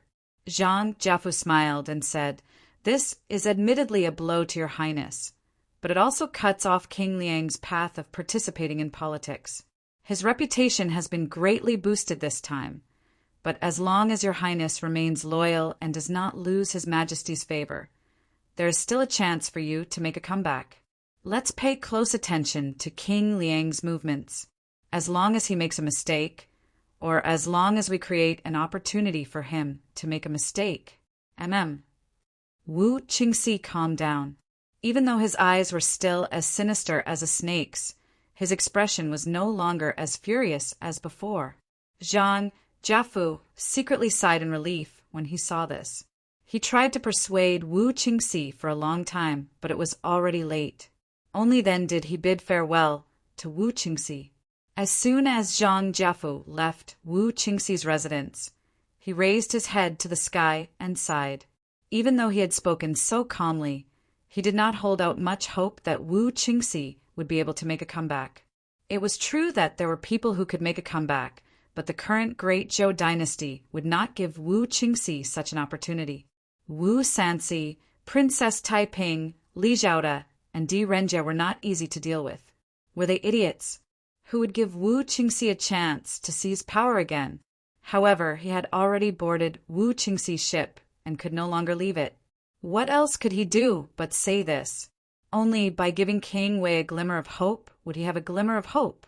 As soon as Zhang Jiafu left, Wu Qingxi sneered. How could he not see through Zhang Jiafu's thoughts? If it weren't for the fact that he was tied to this big tree so tightly that he couldn't escape, Zhang Jiafu would have long since become a scattered macaque and run off to lick Wu Sanxi's butt. Zhang Jiafu's consolation was only for self-preservation. Only by persuading him to the point that he was unwilling would he have the heart to protect his pawns. Even though he had lost his power, his influence in the Wu clan would not be weakened so quickly. If he had the heart to protect a few small fries, he believed that no one would take the risk of forcing him to do something desperate. However, he no longer had any hope of becoming the crown prince. What was the point of forbearance? Right now, he only wanted to find the person who ruined his plans, who destroyed his dream of becoming the emperor. He wanted to take revenge at all costs, whether it was a mutual destruction or mutual destruction. However, up until now, he still did not know what had gone wrong and why the emperor was so angry. Wu Sanxi and Di Renjie's repeated leaks had angered Wu Zetian. When Wu Zetian decided to eliminate Qiu Xinji, Zhou Xing, and dismiss Wu Qingxi, she immediately used the Yulin guards to prevent the news from leaking and causing a mutiny in the Jinwu guards. At the same time, she was worried that this series of scandals would damage the great Zhou dynasty's dignity and cause the border army to lose trust in the court. Thus, until now, Wu Qingxi had not had the chance to contact his spies in the palace. No matter what, if I find out who you are, I will make sure you die. Wu Qingxi's eyes were bloodshot. He gritted his teeth and cursed. Forbearance? Forbearance my ass. If worst comes to worst, I'll just perish together. This hatred is absolutely irreconcilable. I won't turn back, even if I run into a wall. The Pekingese licked up the wine on the floor and turned around in satisfaction. It staggered towards the door. It tried hard for a long time, but it still could not climb over the threshold that it could normally easily cross. The Pekingese turned around a few times in puzzlement and suddenly hit its head on the door frame. The shop owner in the opposite alley has died of illness. His wife is not good at running a business, so she wants to sell the shop and go back to her hometown. I saw that this was a rare opportunity. Lang Jun was trapped in the palace and could not come out, so I had no way to discuss it with you. Thus, I took the initiative and bought this shop. The price was very high, but the location was too good. There is a saying in the art of war, the man who knows the terrain is the help of the soldiers. I've run many businesses in the southern city, so I know this principle. The same business, even if the location is close, can be very different. Also, I had the antique shop Bo Gujai renovated. The pillars and beams were carved, and the decorations were elegant. It was full of the graceful and noble style of the imperial palace. I also had Master Rume introduce 2 disciples to the shop every day to play zither music. High officials, tycoons, noble ladies, and socialites like to be cultured. This way, it looks like the expenses are higher, but the business is better. As long as we complete 1 more business every month, the money we earn will far exceed these expenses. Buchi said happily. Unknowingly, she had already gotten used to Yang Fan's existence. She liked to watch Yang Fan eat, and she liked to tell him things. When she did this, she would feel a sense of peace and contentment. Yang Fan said with emotion, "Speaking of which, you've always been the one in charge of the family. I actually didn't do anything. My wife has really worked hard. Yang Fan, a toast to you." Today was the first time Yang Fan didn't need anyone to persuade him to drink to his heart's content. At this time his handsome face was flushed. Buchi was also particularly happy today. After drinking cup after cup of rich grape wine, 2 peach blossoms appeared on her cheeks. Seeing Yang Fan toast to her, Buchi hurriedly raised her cup as well. The 2 clinked from afar and drank the wine in their cups. Yang Fan filled his cup again, then suddenly stood up and walked unsteadily toward the courtyard. Buchi followed behind him in surprise. Yang Fan walked step by step into the courtyard and stared blankly at the bright, full moon in the sky. Suddenly he knelt down. Buchi said in surprise.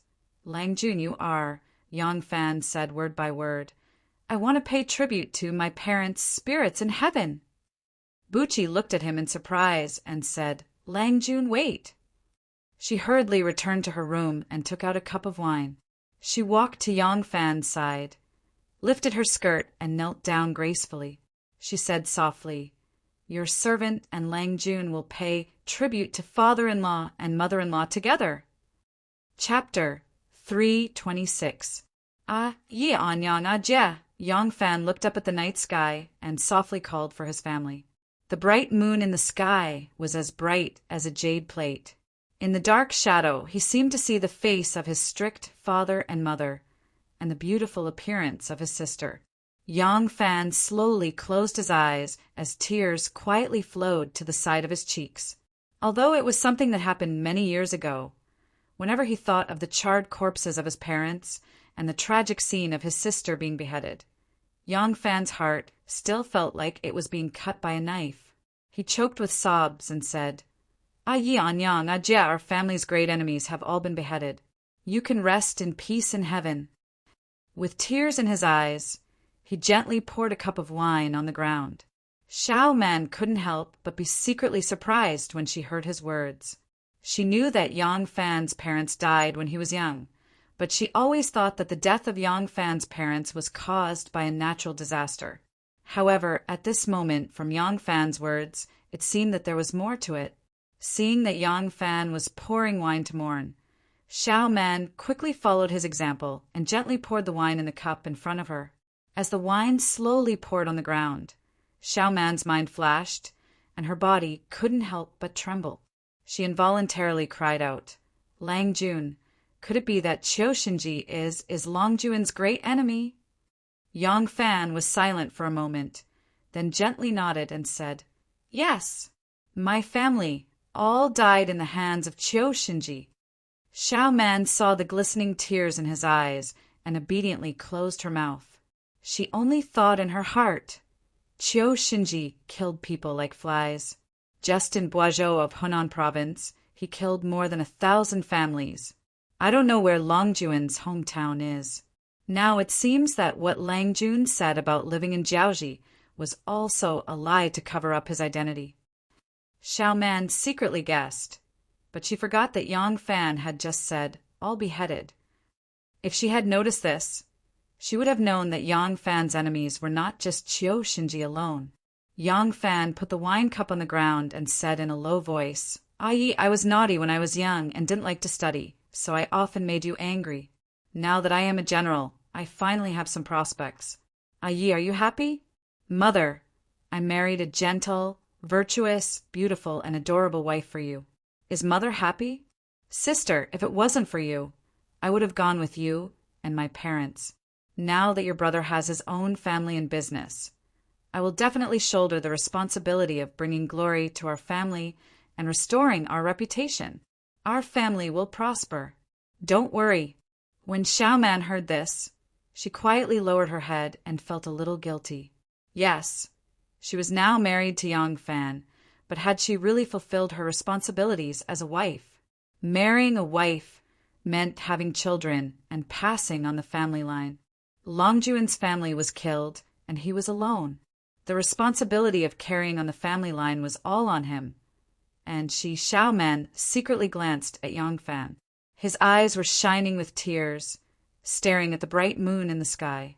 Long Juan's eyebrows were black and bright, slanting to the temples. Long Juan's nose was high and straight, as if it was hanging a gallbladder. Long Juan's pursed lips were well defined, and the lines of his lips were clear. He was really a very handsome man. "He is my husband." Looking at him under the soft moonlight, Xiaoman couldn't help but feel a ripple in her heart. Maybe I should try to accept him. He is the man who will accompany me for the rest of my life. If he touches me, I won't go crazy again, right? Xiaoman. Yang Fan suddenly turned to Xiaoman. Xiaoman was thinking about something, and when he looked at her, she was afraid that he would see through her thoughts. She suddenly blushed and quickly responded in a low voice. Yang Fan said, "Do you know why I didn't set up a memorial tablet for my parents at home?" Xiaoman shook her head gently. It was okay before, but now Yang Fan had his own mansion, but he didn't set up a memorial tablet for his parents. After she became a bride, Yang Fan never took her to pay respects to his parents. She had always felt it was strange. Yang Fan said bitterly, "Because I don't know the real names of my parents." What? This answer was far beyond Xiaoman's expectation. She opened her eyes in surprise. Yang Fan said sadly, "I have checked the state government's household register. They all used aliases. When they were killed, they didn't even have time to tell me what our real surnames were, what our names were, and where we were from. I am the descendant of a criminal official. Although Qiu Shinji is dead, all the things he did back then were all ordered by His Majesty. These cases haven't been rehabilitated, so my true identity is still undiscovered. When I first came to Luoyang, I only wanted to take revenge. At that time, I only wanted to take revenge with my own strength. I never thought that I would be able to mingle in the officialdom. Now that I am an official and my enemies are all dead, I think I should be able to do more for my family." In order to ascend the throne, His Majesty eradicated many officials with the crime of rebellion. She will never be able to clear these people's names unless Li Tang's imperial family retakes the throne. So, I stand on the side of Li Tang's imperial family. Yang Fan stared at Xiaoman and said in a low voice, "The life of an official is extremely dangerous. You have seen these days how many officials of the imperial court were incomparably glorious one moment and then imprisoned the next moment. I have always been thinking whether or not I should tell you these secrets. Xiaoman, if you want to be my woman, you have to bear these dangers with me. You have the right to choose to stay or leave. If you are willing to leave, I can give you all our property, but I don't want it. If you are willing to follow me, leave or stay, I will listen to you." Lang Jun, Xiaoman's eyes were a little moist. Her voice was very low, but her tone was firm and unquestionable. "Xiaoman is Long Juan's official wife. Once I enter your door, I am yours. The oath of the Green Hut is still ringing in my ears. Xiaoman has not forgotten. I will never leave or abandon you for the rest of my life." Yang Fan was moved and gently held her small hand. Under the bright moon, the oath of the Green Hut seemed to be ringing in their ears. "Hold your hand and die with your son. Hold your hand and sleep with your son. Hold your hand and be happy with your son. Hold your hand and grow old with your son." There was only one small inn in Changgu Town. Because it was only a few dozen miles away from Luoyang, very few people would stay here unless they missed a place to stay. There was only one inn, and it mainly relied on selling wine to make money when guests came and went to rest. The bright moon had already hung above the treetops, so it was unlikely that any guests would come at this time. The innkeeper yawned lazily and was about to go to the back of the house to rest when there was a sudden rush of horse hooves in the distance. Immediately, he saw a fast horse rushing to the door. The innkeeper's spirit was lifted, and he quickly ordered a young waiter, "Hurry up, go, and welcome the guests." The horse stopped in front of the inn, and a person jumped off the horse. His movements were extremely agile. This person was wearing a green riding suit and had a beautiful handlebar mustache. He was an elegant young man. "Take the horse and feed it. Use the best bean fodder. Send the saddle to my lodging." The person gave the order and walked into the inn while shaking his horsewhip. He said in a clear voice, "Innkeeper, arrange a good guest room for me, and 2 tables of good banquets for me." The innkeeper was surprised, and he said, "This guest, you mean 2 tables of banquets?" The young man smiled and said, "Yes, 1 table is fine, but there is no need for too many dishes. Send it to my room. The other table should be more sumptuous, and it will be placed in this living room. In a while, my 6 brothers will come, and you can even prepare a room for them in advance." When the innkeeper heard that there was business coming, he couldn't help but smile and quickly agreed. He ordered the kitchen to prepare wine and dishes, and personally led the young man to the guest room. Not long after, there was a chaotic sound of horse hooves outside the inn. Sure enough, there were 6 fast horses galloping over. These 6 people were all strong men in their 20s or 30s, and their mounts were also extraordinary. At a glance, it was obvious that they were long-distance horses with extraordinary endurance. There were sabers hanging on the front of the saddle, and they carried saddlebags on the back. Like the young man who had arrived earlier, they were all long-distance travelers. The innkeeper had already been warned by the young man, and when he saw the 6 people arriving, he immediately went up to greet them. Among the 6 people, a middle-aged man with a square face and big ears looked at the horse that was being fed in the corridor and said to the innkeeper, "Innkeeper, prepare a few superior rooms for us, and also some food for us." The innkeeper rubbed his hands and said with a smile, "Dear guests, the 6 superior rooms have been prepared for you, and the food has also been prepared. Please come in quickly."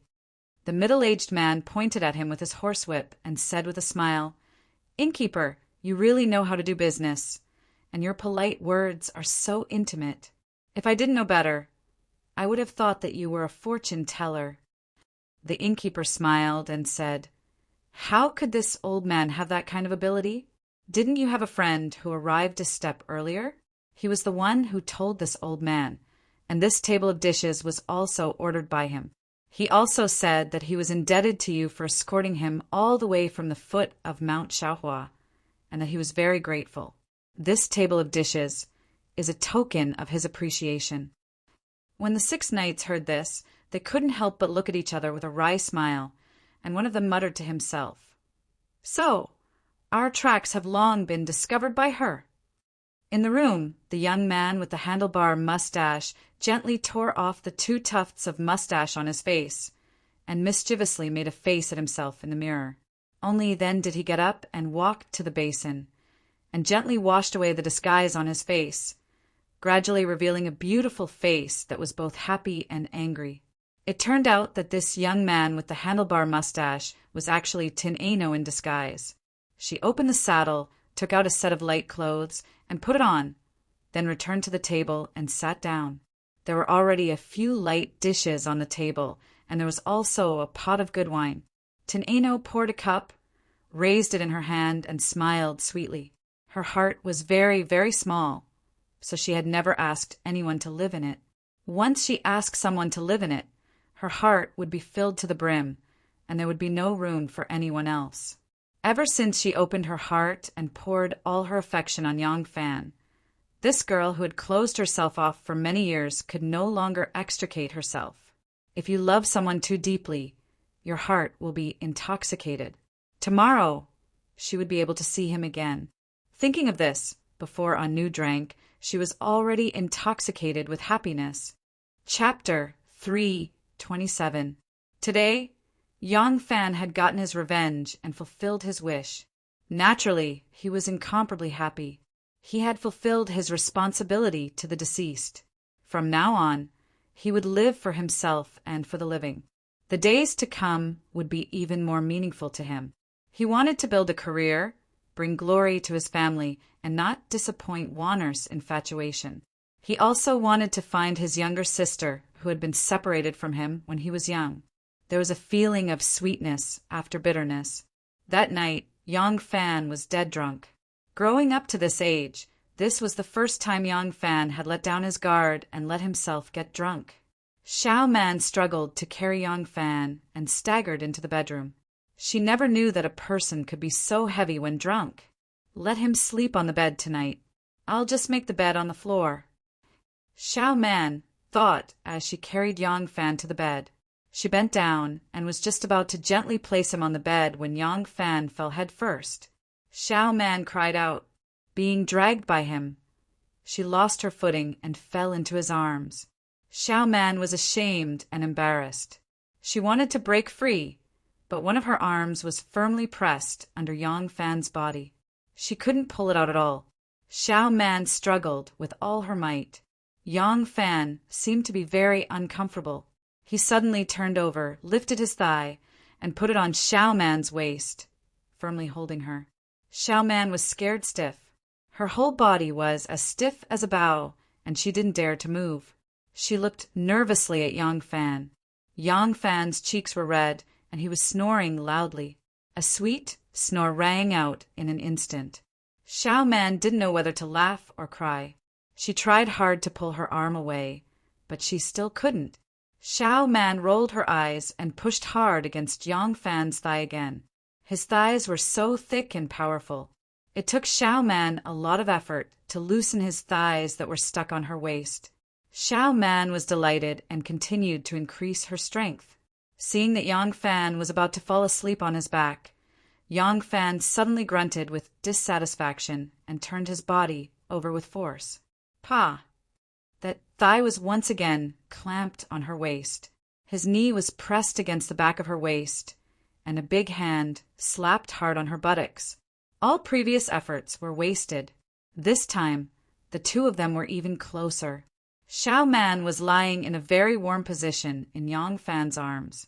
Her only free arm was also held by Yang Fan. Xiao Man was ashamed and angry, but she couldn't break free. Huh, I didn't hit him. After struggling for a while, Buchi, who was unable to get rid of Yang Fan, stopped gasping for breath. Suddenly, she was surprised to find that she did not go crazy just now. No one knew better than her what was wrong with her. Wu Huing, that sickly invalid, was not her first victim. She was brought to Chang when she was a child and served Miss Gongsun for only about a year and a half. Later, she caught the eye of her master and became one of the candidates for the Empress Dowager's close female guards. During those hard training years, she had sparred with not only her senior and junior sisters, but also the martial arts masters transferred from the palace guards. As long as a man subdued her with close combat techniques, such as grappling or wrestling, she would immediately go crazy if he made even a little more physical contact with her. She would immediately erupt with combat strength that was almost double of her own, beating her opponent until they were on the verge of death, until they could no longer move. After that, not a single man was willing to spar with her. Although she knew that the other party had no evil intentions, she couldn't control herself. Therefore, on the night of their wedding night, even though she knew that her request was too unreasonable, she couldn't not bring it up. Otherwise, if Yang Fan insisted on sleeping with her, it was very likely that her wedding night would be the beginning of her widowhood.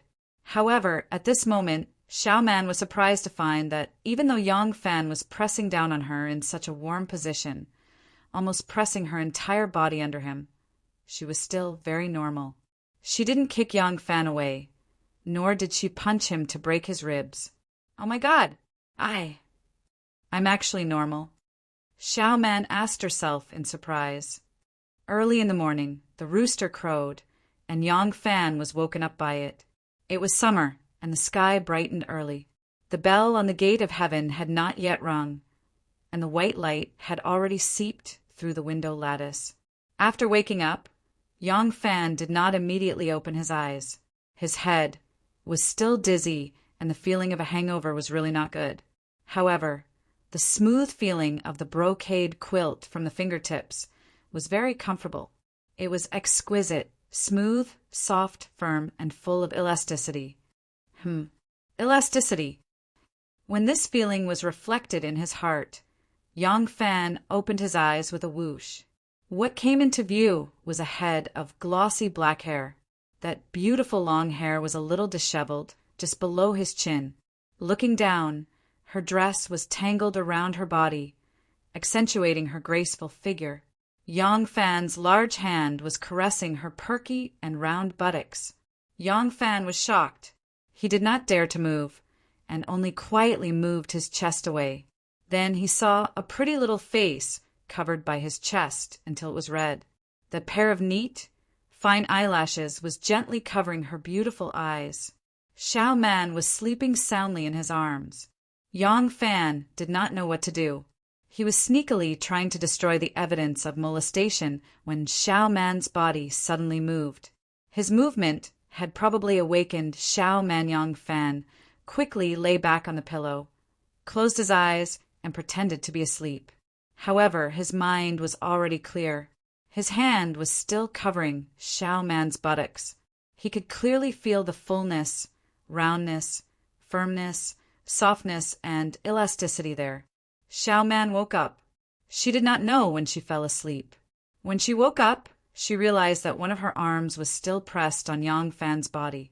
She could no longer feel it. Her entire body was lying on her side like a bow. She had not changed her position for the entire night. When she thought about how she had slept under Yang Fan for the night, Xiao Man was a little embarrassed. At the same time, she had a very strange feeling. This was the first time she had slept in someone else's arms since she slept in the arms of her elder brother when she was a child. She seemed to have found that sense of security and stability again. She quietly opened her eyes and saw that Yang Fan was still sleeping soundly. Xiao Man hurriedly pulled her arm out. "Why is this guy so heavy?" Xiao Man tried for a long time, but could not pull her arm out. She could not help but mutter softly. Yang Fan was still pretending to be asleep and was even snoring slightly. Xiao Man wanted to break free from under him, so her body inevitably moved. Both of them were wearing a set of thin, light summer clothes.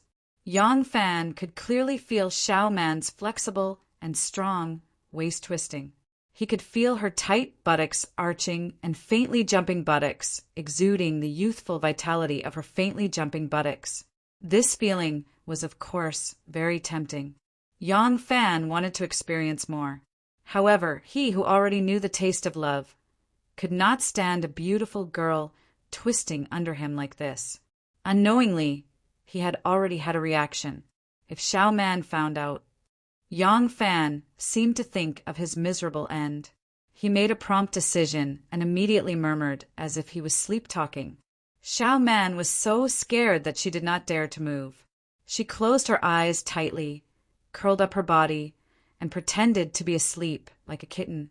Yang Fan grunted, turned over and faced into the bed.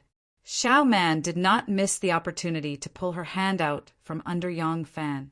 The two of them cooperated seamlessly. Xiao Man tiptoed to the ground and let out a long sigh of relief. Only then did she realize that her arm, which had been pressed down all night, was so sore and numb that she could not use any strength. Yang Fan faced into the bed and waited for Xiao Man to leave so that the two of them would not be embarrassed. However, he waited for a long time and did not hear the sound of the door opening. Yang Fan was secretly wondering if he should wake up at this time. Suddenly, he felt the bed sink. Xiao Man seemed to have quietly climbed onto the bed again. What is she doing? Yang Fan wondered curiously while snoring. He felt Xiao Man's breath brushing against his ear. Yang Fan quietly opened his eyes a little and saw Xiao Man quietly reach over him and grab a set of bedding placed in the bed. Then she slipped away like a thief. Soon, Yang Fan heard a rustling sound coming from the floor. Yang Fan, who understood, could not help but reveal an expression that did not know whether to laugh or cry. Xiao Man laid out the bedding and looked at Yang Fan, who was still sleeping. She playfully stuck out her tongue and lay down with her clothes on. She gently pulled the thin quilt to cover her body. Xiao Man suddenly missed his embrace. Dang! Dang! Dang! The bell and drum on the heavenly gate rang together. Yang Fan and Xiao Man woke up at the same time. The two of them smiled at each other and said, "Morning." Both of their smiles seemed to carry a hint of complacency. Recently, there had been a lot of things happening in the court. Wu Zetian had changed the rule of a court meeting every other day. Now that the political situation had stabilized, the rule of a court meeting every other day had been restored. Yang Fan's left featherwood guard had been swapped with the right featherwood guard since yesterday evening. He would have at least half a month of rest. Yang Fan was a soldier. Of course, it was impossible for him to stay at home every day. However, this period had been really tough. It was easy for him to take a few days off. His immediate superior was Yi Huli.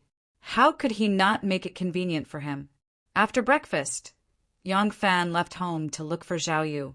When he first met Zhao Yu, it was because he was Zhao Yu's informant. Although he later found out that Zhao Yu was Shen Mu's informant in Luoyang, his public identity was still that of a spy. If Yang Fan wanted to find someone, of course, he had to ask him for help. Yang Fan had originally planned not to get too deeply involved with anyone before he had his revenge. At that time, he did not start looking for Nyonyo because he was worried that in the process of revenge, his identity would be exposed and he would implicate his sister. As for the secret engagement with Wanner and the Emperor's betrothal of Xiaoman, it was not something he could have predicted. Now that his last enemy had been beheaded, it was time to start looking for his sister. From Yang Fan's point of view, it should not be too difficult to find his sister. Although there were many people with the surname Gongsun, there would not be many whose husband's surname was Pei and whose family name was Gongsun. Moreover, this woman had been treated as an honored guest by the governor of Guangzhou, Lu Yuanrui. This meant that she must have a very high status. There would not be many such families. Most of the influential people in the world were concentrated in Luoyang and Chang'an. Yang Fan planned to let Zhao Yu use his men to investigate in Luoyang. If there was no such family in Luoyang, he would ask Shen Mu, who was in Chang'an, to look for it on his behalf. Shen Mu had close relations with the powerful families in Chang'an. If there was such a family, or if there had been such a family, he would definitely be able to find out. If they still couldn't find him, then they could only use the method of posting notices everywhere. Although those great clans wouldn't go to the streets and alleys to look for these things, most of these families had many servants, and some of these servants would definitely know where he was. When Zhao Yu heard that Yang Fan had asked him to help find someone, he naturally agreed. After asking Yang Fan about the clues he knew, he immediately made arrangements. At this time, Teneno had already entered the city and was heading to the Xiaowen workshop to look for Yang Fan. Chapter 328. If the husband and wife were to travel together, and if they didn't want to leave Luoyang, then other than the various temples and the scenery of the Luo River, the best places to go were the north, west, and south markets. Yang Fan had a shop in the south city, so a trip to the south city was convenient for both work and business. When other people hire shop assistants, they like to hire those who are loyal and honest. They always feel that such people are reliable and can be trusted. But I'm different. I hire people who are smart, clever, and good with words. I need people like this to manage the business. Xiao Man accompanied Yang Fan out of a shop and said with a sweet smile, "Smart and clever assistants will be easy to use. Do smart people have to be dishonest?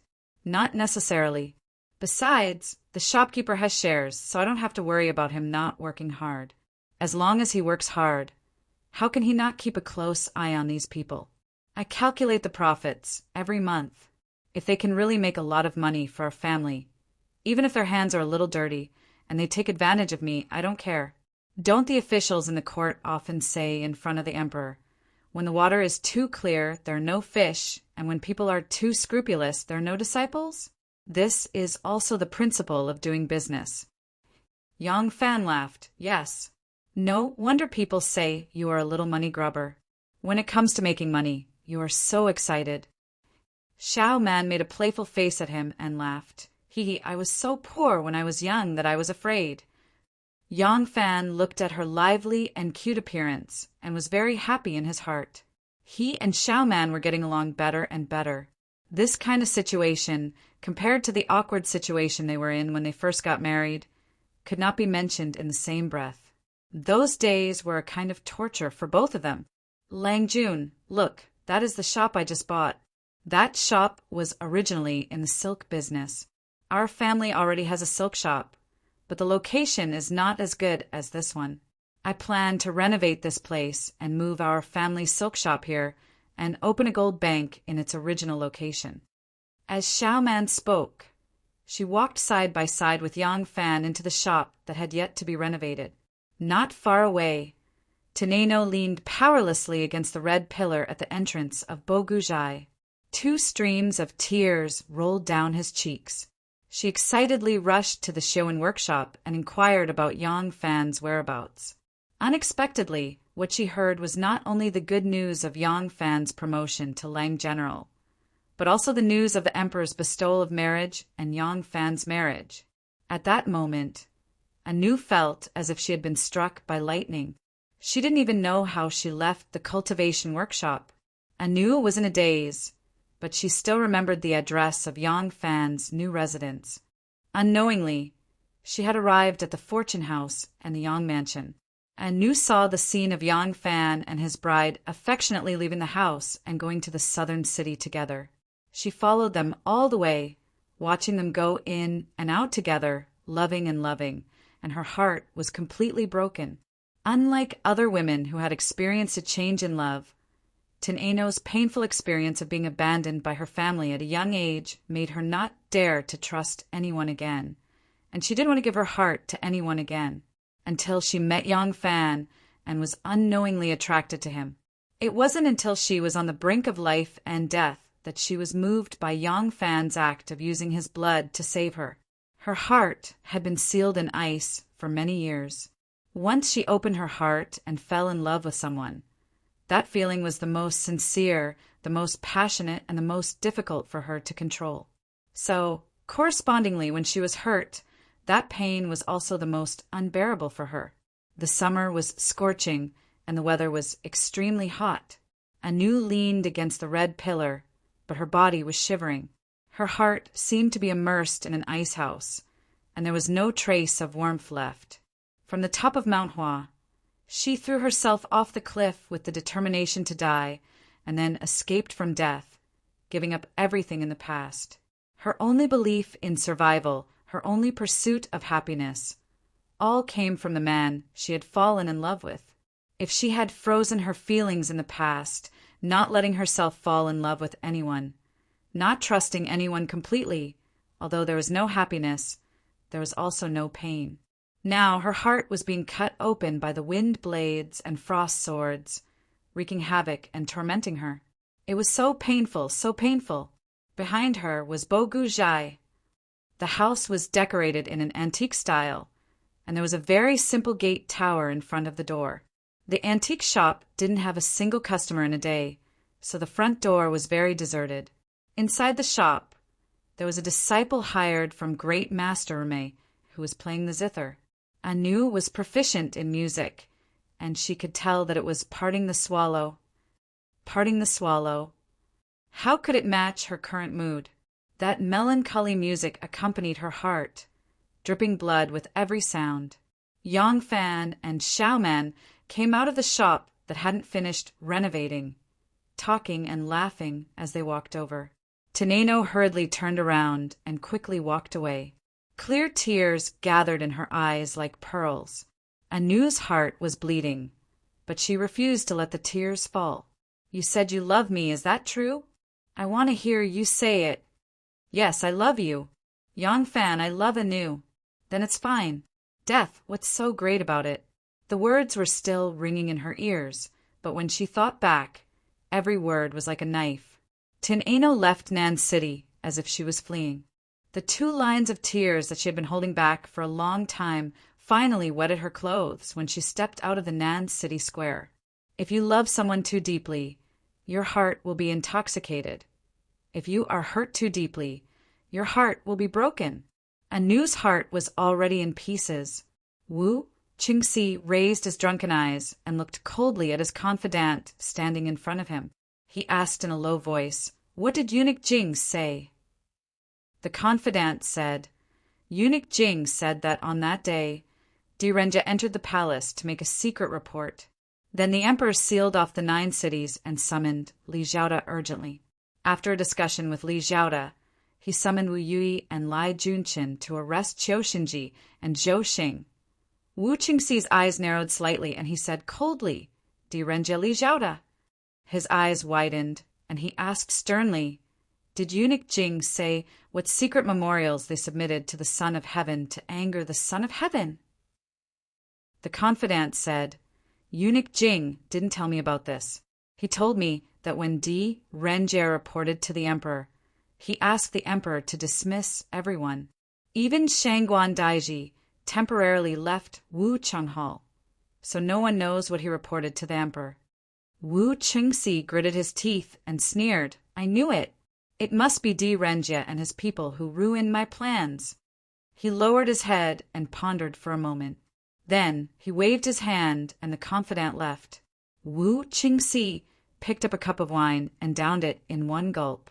He slammed the cup heavily on the table and said through gritted teeth, "Do you think you can dominate the court just like that? Humph. The world is still the Wu family's world. Even if I, Wu Qingxi, am removed from my position as the prime minister, it's still a piece of cake to deal with you." In a mortal, welcoming palace, the tall, fair, and plump Eunuch Jing tiptoed to Wei Tuan-er's side and stood still. Wei Tuan-er was dressing in front of a mirror. She wore a gauze gown that was as thin as a cicada's wings. Inside, she wore a tight, scarlet cheekbone that hugged her full breasts. Her cleavage was deep and her clothes were about to tear open, outlining her breathtaking and hot curves. She saw Eunuch Jing appear in the mirror and only glanced at him. She continued to unhurriedly remove the beads from her hair and asked lazily, "What is it?" Eunuch Jing bowed and replied softly, "As Sister Tuan expected, the Prince of Wei has indeed sent someone to inquire about who is the one who reported him to everyone." "Oh." Wei Tuan-er's beautiful eyes sparkled, and she asked sweetly, "Then what did you say?" Eunuch Jing smiled and replied, "Of course I did as Sister Tuan-er instructed and told him." Wei Tuan-er glanced at him with a smile. She plucked a buyao from her hair bun and suddenly turned her hand to stab it toward Eunuch Jing's white and plump face. Eunuch Jing was caught unprepared and cried out in pain. A drop of dark red blood immediately seeped out of his white and plump face. Eunuch Jing covered his face and looked at Wei Tuan-er in panic. Wei Tuan-er's pretty face turned cold and she scolded, "What a useless idiot! What do you mean by doing as I instructed? That's all you know. Don't tell me you know something else." Eunuch Jing panicked and knelt on the ground. He took 2 steps on his knees and hugged her leg. He said repeatedly, "Yes, yes, yes. This servant is stupid. Thanks to Sister Tuan-er's guidance, this servant only described what I saw and heard. I didn't hide anything from King Wei." Wei Tuan-er snorted and said unhurriedly, "It's good that you know. You have to control this mouth of yours. Say what you should say and don't say what you shouldn't say. You have to know that a loose tongue can cause trouble." Eunuch Jing said hurriedly, "Yes, yes, yes. If Sister tells this servant to open my mouth, this servant will open my mouth. If Sister tells this servant to shut up, this servant will shut up." Wei Tuan-er giggled and glanced at him. Then she said with a hint of spring in her eyes, "All right, I have to let others know that I have done something for them, right? Remember to give King Liang a reply. Let him know that it wasn't as if we didn't help him. Yes, yes, yes. This servant will do it right away. Tonight, everyone wants to summon Imperial Physician Shen to serve them. I don't have to go and wait on him. Eunuch Jing understood tacitly and quickly licked his lips with his plump and agile tongue. He smiled and said, This servant understands. Tonight, I will serve Sister Tuan and make Sister Tuan feel so happy that she wishes she were dead. Wei Tuan said with a blushing face, Get lost. Who wants a useless man like you? Tin Ano left the southern city as if she was fleeing. She walked in a daze and gradually entered a forest. The northern part of Luoyang was the most prosperous, while the southern part was the most desolate. The difference in land prices between the northern and southern parts was several times. The southern part of the city had a large area of forest and wasteland. Therefore, most of the people who settled here were scholars who liked peace and quiet, as well as some who had lost their careers and were greedy for cheap rent. There was no one like Di Renjia who chose to settle here despite his high status. There was no place for her, Tin Ano, in this world. Where else could she go? Tin Ano led the horse into the forest in a daze. Then she stopped in her tracks and stared blankly at an old tree with a branch sticking out of it. After standing there for a long time, she gently touched her belt. Dong! Suddenly, the sound of a bell rang through the forest. It was melodious, and even though it was only a single sound, it reverberated through the forest for a long time. Anu couldn't help but give up on the idea of seeking death. She followed the sound. After a while, she walked out of the forest and saw a grayish-green temple on the banks of the Yi River. Although the temple wasn't very big, it had 3 entrances. There were eaves and corners that peeked out from the green tiles and white walls. Tin Ano walked to the front of the temple and looked up. She saw the 3 words on the lintel. Tranquil Nunnery. Jingxin, Jingxin. Tin Ano softly muttered and laughed at herself. She loosened the horse's reins and walked into the nunnery, not caring where the horse was going. Unlike the solemn large temples like the White Horse Temple and the Heavenly Palace Temple, the tranquil nunnery had pavilions, small bridges, and flowing water. Even the 7-story pagoda, which wasn't too tall, had soft and smooth lines. It exuded a feminine beauty. After all, this was a place for female cultivators. During the early Tang dynasty, Taoism was prevalent. Furthermore, the Li Tang imperial family worshipped Taoism as their religion. They worshipped the Taoist sect master, Lao Zi, as the ancestor of the Li royal family. Taoism was the national religion. Therefore, there were many Taoist temples and many people who entered Taoism. Because the imperial court strongly supported Taoism, women who entered Taoism didn't have to worry about starvation. Therefore, many poor women became Taoist priests. At the same time, because women didn't need to shave their hair, they could wear heavy makeup, and they could even order female servants around. They had more freedom to interact with people from all walks of life. Therefore, old prostitutes, old palace maids, and even some princesses, concubines, and concubines of nobles who didn't want to be restricted were willing to become Taoist priests. As a result, the reputation of women in Taoism became worse and worse. Some famous prostitutes even used the identity of Taoist priests to raise their status. In comparison, those who really wanted to become Taoists wouldn't choose Taoism. In this era, most of the people who became Taoists were from scholarly families, official families, or because of the influence of the elders who believed in Buddhism, or because of bad love, or because of the death of their husbands. They became Taoists to avoid remarrying. On the contrary, there were few women from ordinary families, because most of the nuns sincerely practiced Buddhism, and most of their families were extraordinary. They didn't have to worry about incense offerings. Therefore, most of their places of practice didn't have believers who came to offer incense. It seemed very deserted. Occasionally, some believers came to offer incense, but they didn't bother to make friends. Tin Ano walked into the nunnery. Occasionally, a few nuns passed by in the corridor. When they saw her, they didn't even bother to pay attention to her. The Tian Ai Nu strolled into the main hall and saw a white-robed Guanyin statue being worshipped in the middle of the hall. Guanyin looked kind, holding a bottle of willow branch and looking down at her with a peaceful smile. Tineno walked over and gently knelt on the futon. She looked up at Guanyin for a long time. Suddenly, she lowered her head and pulled out the short knife from her waist. Cha! A strand of hair fell to the ground. She didn't know when, but an old nun in black turned into the main hall. Suddenly, she saw a woman dressed in secular women's clothes with a shaved head kneeling in front of the Bodhisattva. She couldn't help but show a surprised look. She quickly stepped forward and went around to the front of the woman. After a careful look, she confirmed that she was not a nun from the nunnery. She couldn't help but curiously said, "This benefactor you are." Tineno slowly stood up and smiled at her. She lowered her eyebrows, put her palms together, and said softly, "Disciple anew, I wish to live a luxurious life. Get rid of taste, cut off love, cut off all worldly desires, let go of all fate, get rid of all negative karma, and become a disciple of Buddha.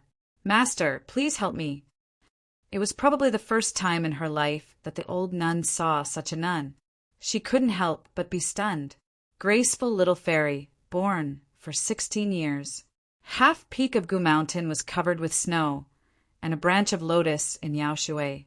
Tineno, who had shaved off all her worries, lowered her eyebrows and looked solemn, just like a little nun serving in front of Buddha.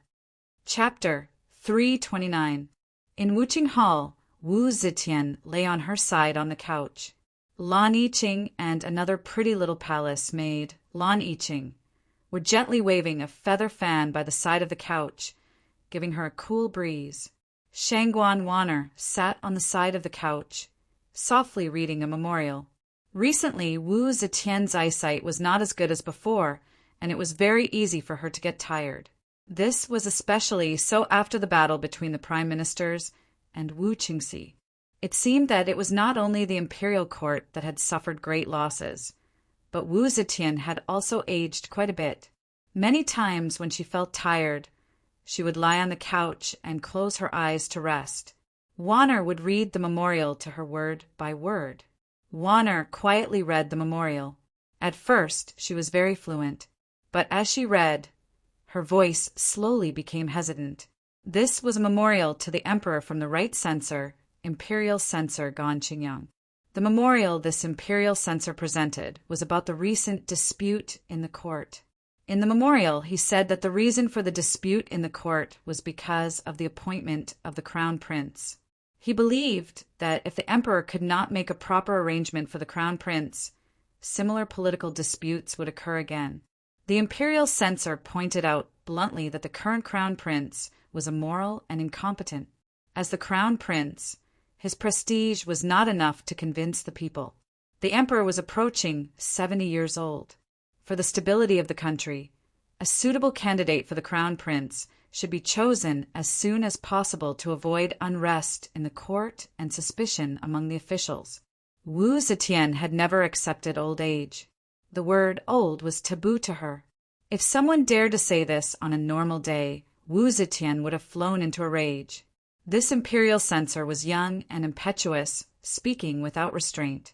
He dared to say in the memorial that the emperor was old and did not have much time left. Wanner couldn't help but be frightened when she read this. Unexpectedly, when Wu Zetian heard this, her expression darkened. She did not get angry. She only lightly said, "Continue reading. I am listening." Yes. Wanner gathered her courage and continued to read. Wu Zetian listened quietly. When Wanner finished, the entire hall quieted down. The maids and servants who were waiting on the left and right all stood in silence. Lan Yiqing and the other palace maid were still waving their fans. The gentle wind gently brushed the hair on Wu Zetian's forehead. A few strands of snow-white hair were exceptionally eye-catching. Anything else? Wu Zetian's voice had a faint tone. Wanner hurriedly said no more. This is the last memorial.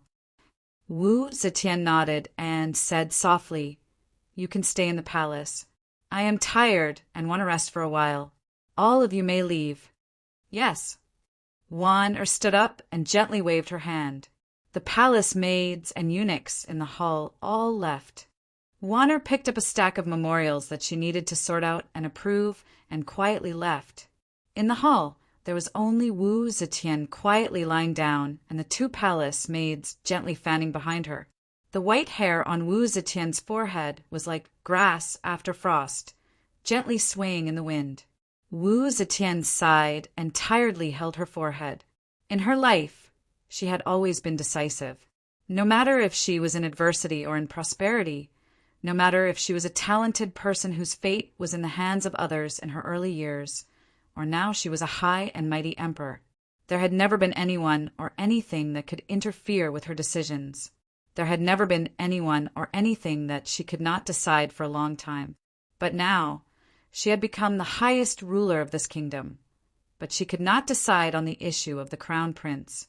She had the ability to become the first female emperor in the history of the world. But she had no way of solving the matter of her death. She had done something that no other woman had ever done before. But she still did not have the ability to overturn the thousands of years of tradition in this patriarchal society. The world belonged to her. Of course, it should be passed on to her descendants. But her descendants would inherit her husband's bloodline, and her husband was the emperor of the dynasty that she had overturned. What about passing the country to the Wu clan members who had the same surname as her? Among those with the surname Wu, the one closest to her was her nephew. After she lived for thousands of years, would her nephew and her nephew's children and descendants worship her as their ancestor and sacrifice her as a blood sacrifice? An heir or a nephew? Emotionally, she hated all the ministers who were inclined to support her son. This was because she had stolen this country from her husband's hands. She was very clear that even if her son feared her like a mouse, once she had a son after she passed away, her son would definitely return the country to Li Tang. So, all the ministers who were inclined to support her son as the crown prince, she instinctively felt that they were betraying her. They were not loyal to her. These kinds of people could not be trusted. But what about establishing a nephew? No matter how amazing she was still a woman limited by the era. She firmly believed that after a person died, there would be a spiritual world, and the people in the spiritual world needed the descendants of this world to sacrifice their blood. Establishing a son or establishing a nephew. Wu Zetian was very clear that the continuation of the country and the stability of the country. So, whether it was those who were responsible for the world or those who were doing it for the glory and splendor of their family, they were most concerned about her heir. She had not died yet, but everyone was gradually moving their gazes away from her and focusing on her heir. Because of this, the battles between them would only become more and more desperate. But she could do nothing about it, because even she herself was beginning to feel that she was really old. She had defeated all her enemies, but time was the only enemy that she could not defeat. Establishing a son or establishing a nephew. Wu Zetian pressed her forehead. She had an incomparable headache. Waiting. General Yang Fan of the Left Feather Forest Guard has been waiting for you for a long time. Shengguan Wan had just returned to her residence in the Hall of History when a female official welcomed her and reported. This female official was called Fu Qingqing, and she was also Wan Er's confidant. Recently, Wu Zetian's energy was not as good as before, and the burden on Wan Er's shoulders was even heavier. Every day, there were large amounts of government affairs that needed to be dealt with, so Wan Er transferred a few confidant female officials to her side to help her deal with government affairs. The Hall of History had opened up a few rooms for these female officials and her to deal with government affairs. Her original residence was divided by a screen into a study and a bedroom, a place for her to rest and meet with guests. Oh, Shengguan Wan, Oi's heart was filled with joy, but she pretended to be calm on the surface. I called him over. There are some matters regarding the defense of the palace that need to be told to him. These memorials have already been approved by everyone. Take them, organize them, and then send them to the Hall of Governmental Affairs. Yes. Fu Qingqing replied and took a stack of memorials from Shangguan Wan'er's hands. Shangguan Wan'er took the remaining memorials and walked gracefully to her residence. The door opened and Shangguan Wan'er flashed in. She glanced at the desk, but when she did not see Yang Fan's figure, she couldn't help but be startled. Immediately after, a large hand suddenly reached out from behind her, wrapped around her slender waist, and pulled her into his embrace. At the same time, the door was tightly shut. "Young master." "Ah!" Shangguan Wan'er happily raised her eyes. She had just clearly seen Yang Fan's handsome face when he kissed her on the mouth. Wan'er moaned and closed her beautiful eyes. She gently wrapped her arms around his neck, her lilac tongue docilely meeting his. A pile of memorials describing the state affairs of the Marquis of Xiang scattered on the floor. There was no time to care about them. After a series of soul-stirring kisses, Yang Fan looked at her moist and red lips and gently smiled. "We haven't seen each other in a few days. Did you miss me?" "I didn't miss you," Wan'er stubbornly denied. "You've really been busy these past few days. White Horse Temple, the Liang household, golden hairpin drunkenness, calling friends, and being so lively. When have you ever thought of me? Do you want me to think of you?" Yang Fan laughed. "Oh my, Wan'er knows my whereabouts very well. Fortunately, I only went to see some fox and dog friends. If I had an affair, I would have been caught in bed long ago." "Haha, in this case, you still say you didn't miss me?" Wan'er blushed and fiercely punched him in the chest. "I just didn't miss you," she said coquettishly. Yang Fan had really been quite busy these past few days. Besides accompanying Xiaoman to the southern city to look at his family shop, he spent the next few days at the Liang household and White Horse Temple, maintaining his close relationship with Prince Wu Sanxi of Liang and Master Xue Huai of White Horse Temple. He also had many happy gatherings with Chu Kuanga, Ma Qiao, Yi Huli, Wei Yong, and other good friends from the army. Today, Yang Fan had even taken the time to go see Zhao Yu. Zhao Yu was very attentive to the matters he had entrusted to him. In the past few days, he had sent out all his men to help Yang Fan investigate such a family. Although he had never found a noble lady in Luoyang whose husband's surname was Pei and whose family surname was Gongsun. However, Zhao Yu had already heard that there was a first Madame Gongsun in Cheng. Her husband's surname was Pei, and she was the current commandant of the prefectural army. Both husband and wife were skilled in swordsmanship. Her status and proficiency in swordsmanship fit the image Yang Fan had described very well. He had already sent people to Chang and to confirm it. Yang Fan, who had only just entered the palace after receiving this news, was very happy at the moment. Yang Fan smiled and put his arm around Wan'er's shoulder. "I've done so many things," he said softly. "Isn't it because I want to one day be with my Wan'er?" At the mention of this sore point, Wan'er couldn't help but knit her delicate brows. "Lang Jun, Wan'er feels that His Majesty is becoming more and more temperamental. Given His Majesty's usual temperament, there was a memorial today. He would definitely be furious, but His Majesty just listened to it as if nothing had happened." Yang Fan said, "Isn't it a good thing that His Majesty is no longer easily angry?" Wan'er shook her head. "People say that mountains and rivers are easy to change, but a person's nature is hard to change. Wan'er has served His Majesty for 10 years, and I know His Majesty's temperament. I always feel that things are not so simple. His Majesty was better when he was the Empress Dowager, but ever since he became the Emperor, his actions have become more and more unpredictable. I am very worried. Do you think we can really be together?" Yang Fan said disapprovingly, 70 years of life is rare. How much longer does His Majesty have to live? I have never placed my hopes on him." Wan'er smiled bitterly. "His Majesty is not dead yet, but everyone seems to be planning for after His Majesty dies. No wonder His Majesty. Lang Jun, do you think that after the new emperor ascends the throne, we will definitely be together?" Yang Fan said, That is why I am working hard to fight for more connections and more power. Even if my Wan is the moon in the sky, as long as I have enough power, I can pluck you down. Don't you think so? Chapter 330. The night was as black as ink, the crescent moon was like a hook, and the stars in the sky were like the eyes of a beauty, twinkling and bewitching. It was a summer night, and the heat of the day had dissipated. A gentle night breeze blew through the palace, bringing with it a refreshing feeling that greatly boosted the spirits of the guards patrolling the night. There was a faint moisture in the wind. It looked like there would be a good rain tonight or tomorrow morning.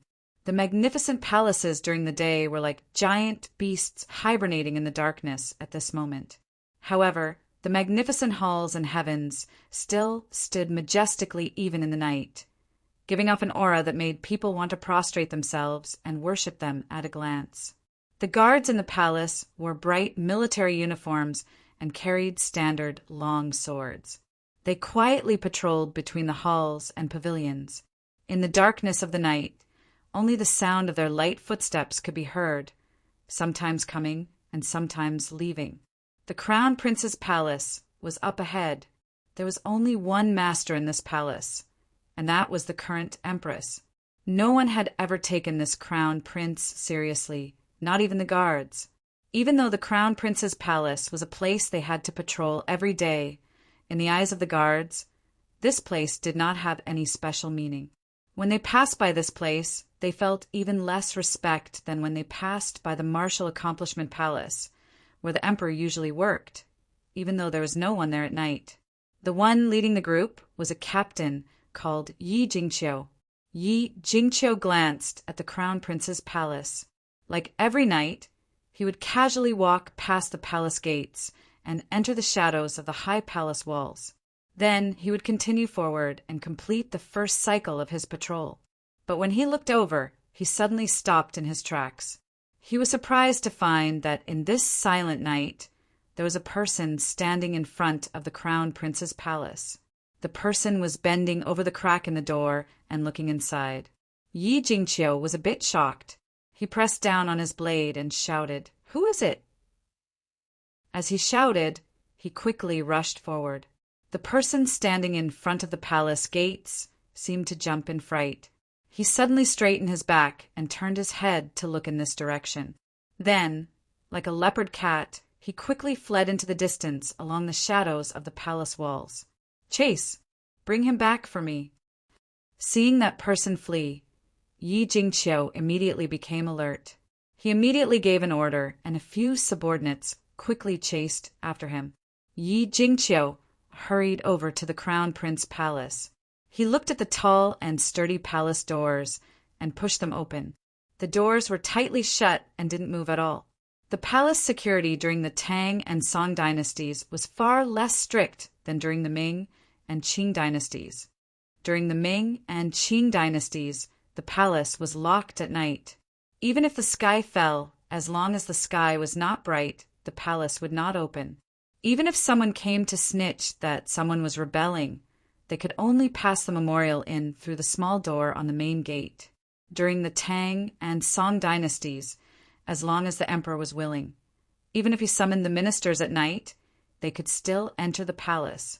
However, the current crown prince of the great Zhou, Wu Dan, was different.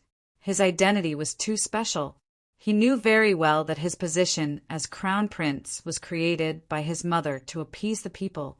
There were too many people in the Wu clan who desired his position as crown prince, so he was usually very cautious. During the day, without the emperor's orders, he would not take a step out of the crown prince palace. At night, the palace doors would be tightly closed. There was no way for servants to come and go. This was what Yi Jingqiu felt suspicious about. There were 2 palace lanterns hanging on the 2 sides of the crown prince palace. Although the light was not very bright, it was still enough to see the ground. Yi Jingqiu rushed to the palace doors and pushed them. The palace doors did not budge. He looked up and down and suddenly found that there seemed to be something stuffed under the door. Yi Jingqiu's heart jumped. He quickly bent down and grabbed the thing. It was actually a letter. Yi Jingqiu looked at it under the light. There was nothing written on the surface of the letter. At this time, someone inside the palace yawned and lazily asked, "Who is it? Why are you knocking on the door in the middle of the night?" Yi Jingqiu calmly put the letter in his sleeve and said in a clear voice, "We were patrolling here and were resting for a bit. We accidentally bumped into the door knocker. Please forgive us, but please don't disturb the Crown Prince. We cannot afford to offend you." Crown Prince Wu Dan was usually very low-key. He didn't dare offend anyone in the palace. Since his master was like this, the servants serving him naturally couldn't raise their spirits. Hearing that the person outside was a guard patrolling the palace, the eunuch inside muttered a few words before turning to leave. At this time, the imperial bodyguards who had been chasing after him came back, panting. One of them said, "Captain, that person is more familiar with the palace's terrain than us." In just a few moments, he disappeared without a trace. We didn't catch him. Yi Jingqiu's eyes turned slightly, and he ordered his assistant, "Continue patrolling. Don't make a sound. I will immediately report to the inner palace. Everyone is already asleep. What urgent matter do you have that you would barge into the inner palace at night? Are you tired of living?" Wei Tuan was served by her lover, Eunuch Jing, and had just rested. She hadn't slept for long when she was woken up by a little palace maid. Wei Tuan was displeased. She casually put on some clothes and angrily came out. When she had slept at night, she had already taken off her bra. At this time, her clothes were a bit thin. She angrily walked out, her chest heaving up and down. It was a spectacular sight. Yi Jingqiu's eyes almost fell into a deep ravine.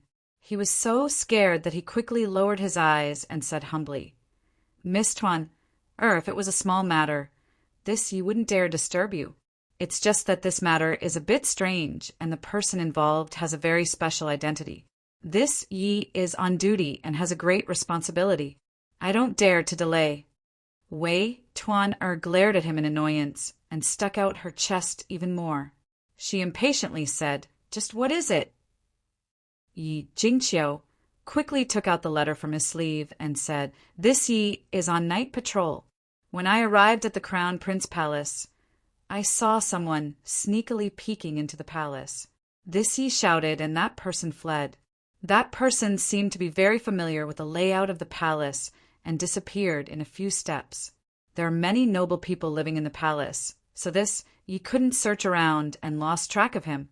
However, Yi Jingqiu held up the letter with both hands and handed it forward. He said, "This Yi found something like this in the crack of the door. I didn't dare to deal with it on my own. After thinking about it, I decided to report it to everyone." And when Wei Tuan heard that there was something strange in front of the Crown Prince's palace, the impatience on her face had disappeared. Hearing him say that, she immediately received the letter impatiently. She moved closer to the wall and took out the letter. Borrowing the bright candlelight, she read it carefully. Immediately her countenance changed as she said, "This letter, have you read it?" Yi Jingqiu said, "This Yi has never seen it." Wei Tuan said, "Good, good. Wait here. I'll go see everyone right away." Wei Tuan held the letter and hurriedly left. As she walked, her chest surged again, shaking Captain Yi until he was dizzy. In Wu Zetian's bedroom, there was only a candlestick in front of the dressing table. All of the grand and magnificent scenery in the bedroom was buried in the darkness. Wei Tuan stood in front of the bed, holding her breath as she looked at Wu Zetian, who was sitting on the bed. Under the light, Wu Zetian appeared even older than when she was neatly dressed during the day. At this moment, she looked like an old woman in her twilight years. But no old woman in her twilight years could have the kind of presence she had. The candlelight made her face half bright and half dark. It pulled out a long shadow of her body that shone on the tall and wide palace walls, turning her into a giant. Her face was old, and her hair was white without the wig. But in the flickering of the candlelight, there was an awe-inspiring and murderous air between her brows. Wei Tuan was the person who took care of her, and was the person closest to her. She knew better than anyone that this high and mighty empress was just like any other ordinary person. She was tired and weak and had desires and emotions. However, at this moment, when she saw the murderous look in her eyes, she actually felt uneasy and fearful. Yet Wu Zetian's hand was not as determined and murderous as her eyes. Her hand was trembling slightly. Wei Tuaner knew very well that, although the empress was old, her hands and feet were still very steady. The trembling hand holding the letter was not because she was old, but because of anger or fear. Immediately moved to 5 Phoenix Tower. Wu Zetian seemed to suddenly wake up. She suddenly raised her head and ordered Wei Tuaner. Yes. Wei Tuan quickly moved outside the screen and ordered the servants to prepare a carriage. She had just returned to the inner chamber when Wu Zetian said again, "Where is Wan-er? Quickly send someone to the Library of History and summon Wan-er to 5 Phoenix Tower to accompany the emperor. In times of danger, everyone will think of Wan-er first." Wei Tuan was jealous, but there was nothing she could do. She quickly went out to pass the decree, but Wu Zetian said again, "Wait, pass the decree. All guards in Jia City are to 5 Phoenix Tower to protect the emperor. Also, immediately send someone out of the palace to summon Wu Yi and Wu Yuji to 5 Phoenix Tower to see the emperor." Yes, Wu Zetian's nervous tone made Wei Tuan nervous, and she quickly went out to pass the decree. In a short while, the eunuchs and palace maids swarmed in. Wu Zetian did not leisurely dress herself. She was wearing the cotton clothes she wore when she went to bed, hugged a thin blanket, and was helped onto the carriage. They left the palace in a hurry and rushed to 5 Phoenix Tower. 5 Phoenix Tower was built on top of the Gate of Heaven by Emperor Yang of Sui, and was called the Gate of Heaven. Before Wu Zetian built the Hall of Light and Heaven. The Gate of Heaven was the most magnificent building in Luo Yang's palace. This building was in the shape of a concave shape, consisting of a gate tower, a flower tower, and a watchtower. The lower part of the foundation was 400 feet from east to west and 200 feet from north to south.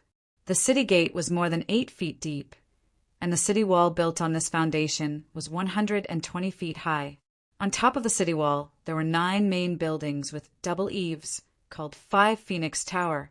In the entire palace, this place was the tallest and most sturdy, easy to defend and hard to attack. As long as there were 100 people guarding the city wall, blocking the way up and down, even if there were thousands of soldiers, it would not be easy to break through before all the warriors on the city wall were killed. Therefore, this was the first place that Wu Zetian thought of as a safe place. The carriage was carried by 8 fat and strong eunuchs, speeding towards 5 Phoenix Tower. Wu Zetian hugged a thin blanket as she sat on the carriage. As the carriage moved, her body rose and fell, her heart was in a mess, and her lips were completely pale. Chapter 331. Early in the morning, the officials arrived at the Meridian Gate, waiting to enter the palace for the court meeting. The officials were chatting and laughing in groups in front of the palace gate. No one noticed that the security at the top of the city wall was tighter than usual. In Wufeng Tavern, Wu Zetian was dressed neatly and regained the majesty of an emperor. She looked down from above at the civil and military officials gathered in front of the Meridian Gate. Even though her vision was blurry and she could only see vermilion and could not see the faces of those people clearly, she still looked at them very seriously. "Wan-er, did you see clearly that Di Renjie is here?" "Yes, everyone. Di Renjie is here. He is standing with Pei Xingbin and Ren Jigu, chatting and laughing." Pei Xingbin and Ren Jigu were the prime ministers who were added after Wei Fangji, Su Yangxi, and Sun Zhongqin died in prison or died of illness. Although Wan-er was a close official of the emperor, she had always been very respectful to the prime ministers. Other than in public, she would call the prime ministers by their names according to some special etiquette requirements. She had always addressed them respectfully as certain prime ministers. Today, she was standing at the top of the Five Phoenixes restaurant and whispering to Wu Zetian, but she called them by their names. Yes, Pei Xingbin and Ren Jigu are here too. Wu Zetian sighed in relief and muttered to herself, "It seems that the news has not been leaked." Wanner comforted her. That person failed to deliver the letter. Even though he managed to hide his tracks, the palace is heavily guarded. It will be difficult for him to escape. These people must not know that the matter has been exposed. Yes, Wanner is right. A relaxed smile appeared on Wu Zetian's face. Suddenly, she thought of something and asked nervously, "Pei Xuanli, Lu Xian, and Wei Yuanzhong are here too?" Tuaner hurriedly said, "Everyone, they arrived earlier than Di, Renjia, and Ren Jigu." Wu Zetian scolded, "You are always in the palace. How can you recognize these officials?" Tuaner shut her mouth in embarrassment. Wanner confirmed carefully and said to Wu Zetian, "Everyone, they are here." "Good. All right." Wu Zetian closed her eyes and said, "I'm a little tired. Help me sit down." Wanner and Tuaner helped Wu Zetian back to her seat and sat down. Wu Zetian panted for a while and steadied her breath. Then she asked, "How are the preparations for Wu Yui and Wu Yuji?" Wanner said, "General Wu Yi is leading the Yulin Guard to lie in ambush on the north side of the palace. They are only waiting for His Majesty's command." Wu Zetian asked, "Where is Wu Yuji?" Just as she said this, a military officer dressed in the commander's uniform of the internal guards rushed up to the heavenly gate. Standing at the entrance of Five Phoenixes brothel, Little Hai carefully inquired about him before leading him in. "General Shenglong has been dispatched by General Wuji to report to His Majesty that the right guards have been assembled and are ready to move at any time." Everyone. Wanner looked at Wu Zetian and waited for her order. Outside the heavenly gate, more and more officials came to attend the court meeting. Usually, at this time, the palace gates would be open and the officials would be told to wait in the courtroom. But today, the palace gates were still tightly shut. Many of the officials were surprised and gathered together to discuss. Some even raised their heads to look up at the city tower. At this time, a ray of sunlight broke through the clouds and shone on the golden walls of Five Phoenixes brothel. The officials suddenly realized that the bell and drum that they usually heard every day did not ring, although they did not have accurate time-keeping devices. Seeing that the sunlight was shining on Five Phoenixes brothel, the bell and drum should have sounded by now. The officials who gathered together to chat realized something was wrong and rushed to the front of the palace gates. Some impatient officials had already started to knock on the palace gates and shouted into the palace. Commander of the left guards, Shenglong, was still kneeling on one knee, holding his sword with his head lowered. Wu Zetian subconsciously rubbed the armrest of the dragon chair. Wanner asked again, "Everyone." Wu Zetian's body trembled slightly, and she said in a low voice, "Let's begin." Wanner breathed a sigh of relief and waved her hand at the palace gates. Little Hai immediately waved his horsetail whisk, and two little servants rushed to the bell and drum tower. The eunuch of the drum and bell department shouted, "Sound the scenic cloud bell!" Dang! Dang! Dang! The 8 little eunuchs worked together to lift up the big log that was ringing the bell and rammed it against the huge bronze bell that was hanging in the bell tower. "Sound the heavenly drum! Dang! Dang! Dang!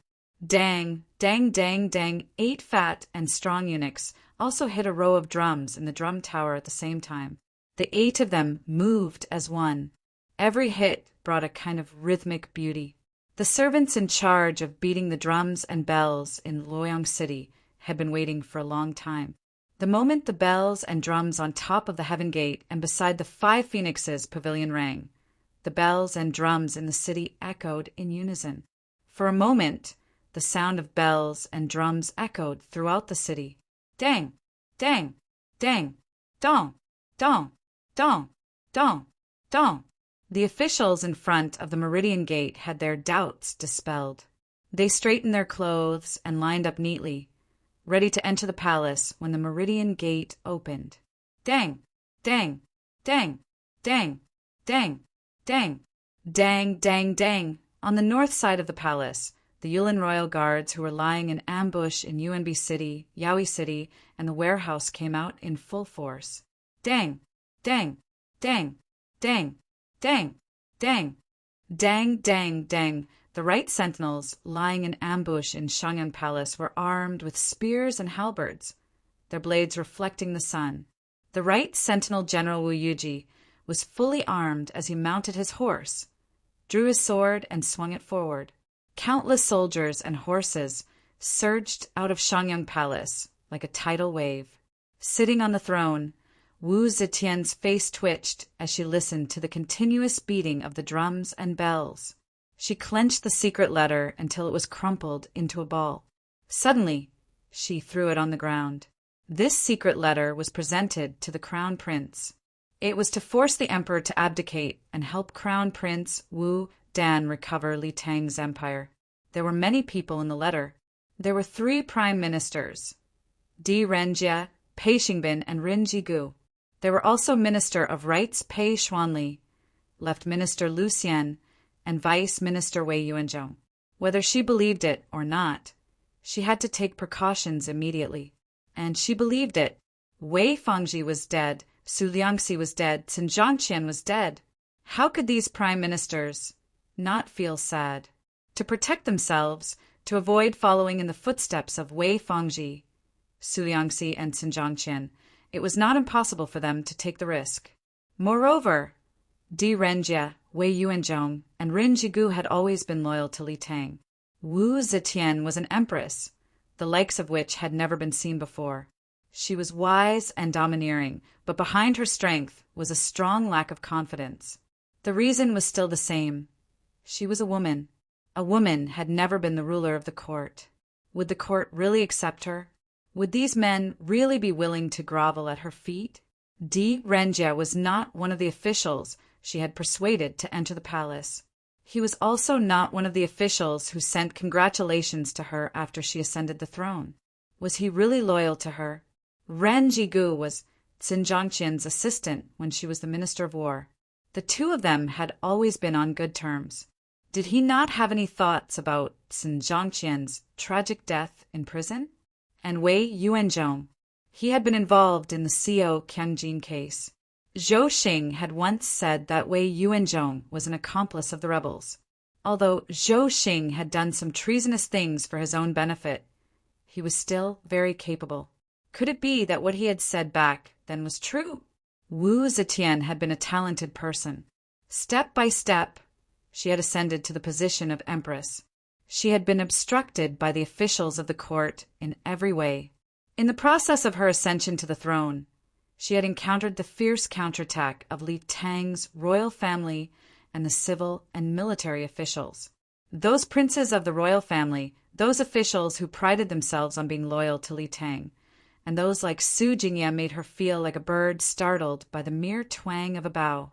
Behind the fact that she was far more powerful and domineering than those male emperors, hidden was a fear and lack of confidence that was far stronger and more sensitive than those male emperors. When Co Qiangjin defected, Gong Sai and Zhang Saiming, whom she had personally promoted and regarded as her trusted aides, had actually secretly helped her. In addition, she had encountered an assassination attempt in the palace. It was very clear that there were imperial army generals secretly cooperating with her.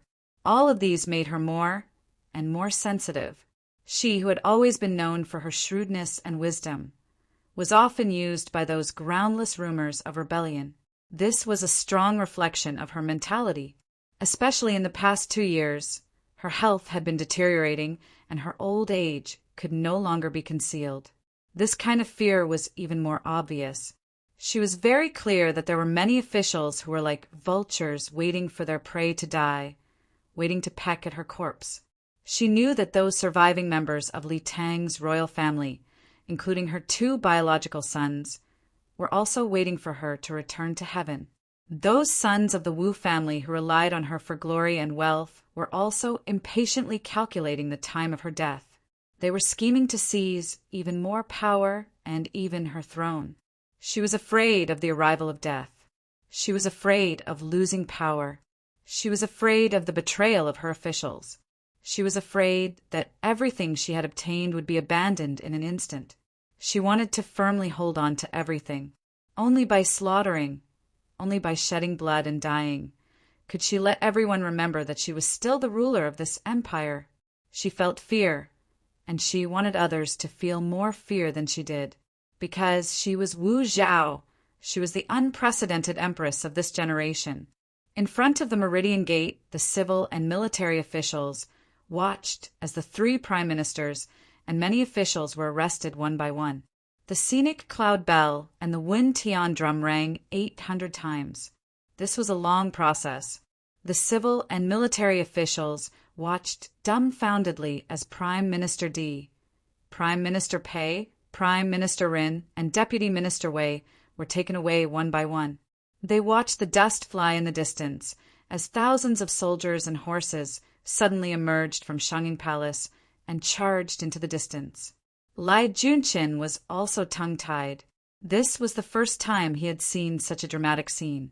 He had just killed 3 prime ministers, and in just a few days he has arrested another 3 prime ministers. How generous!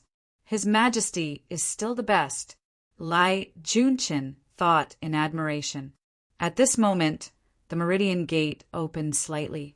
Eunuch Xiao Hai walked out and looked at the crowd. He raised his voice and said, "His Majesty has a decree. Imperial Censor Lai Junqin is summoned to 5 Phoenix Pavilion." This official obeys the decree. Lai Junqin's spirit was lifted. He immediately knew that business had come knocking on his door. He quickly answered and squeezed out of the crowd. Yang Fan, who was guarding the Meridian Gate, waited for Xiao Hai to bring Lai Junqin in. Then he immediately ordered his men to close the Meridian Gate and put up a huge stone slab. This earth-shattering change had him at a loss. He still did not know what was going on. Yang Fan thought with a heavy heart, "I have to find a chance to ask one, or what is going on?" Lai Junqin saw the worry on Yang Fan's face, and he suddenly thought, "This matter seems to be very serious. If I can get him in as well." That enchanting young lady of the Yang family, Lai Junqin's heart warmed. His legs that were stepping on the city wall suddenly gained some strength. Chapter 332. Lai Junqin hurried to 5 Phoenix's brothel and saw Wu Zetian. Lai Junqin saw that Wu Zetian was calm and unruffled, as if she was completely unaware of the sudden arrest of the 3 prime ministers outside the Meridian Gate. That kind of calmness made Lai Junqin feel a sense of submission and awe from the bottom of his heart. That's right, this high and mighty old lady was a female emperor. There had never been a female emperor in the history of Yanhuang. However, in Lai Junqin's eyes, he had never seen her as a woman. He found it strange that some seemingly wise and intelligent officials did not approve of the emperor just because she was a woman. Lai Junqin had never been troubled in this aspect. He did not think that there was anything wrong with a woman being the emperor. Could it be that the sky would collapse? He only knew that this woman was the most powerful person in the world. He, Lai Junqin, was originally a prisoner. Today he could turn countless nobles and ministers into his prisoners. This power came from this incredible woman. Therefore, he deeply respected this woman. Lai Junqin entered 5 Phoenix's brothel. Lifting his robe, he knelt on the ground and respectfully kowtowed once. In a clear voice he said, "This subject, Lai Junqin kowtows in salute to your majesty." The officials of the Tang dynasty did not need to kneel at every turn. Even in the most solemn and sacred hall, they had their own seats. The officials and the emperor could sit and discuss politics. Only Lai Junqin would respectfully kneel and salute every time he saw the emperor.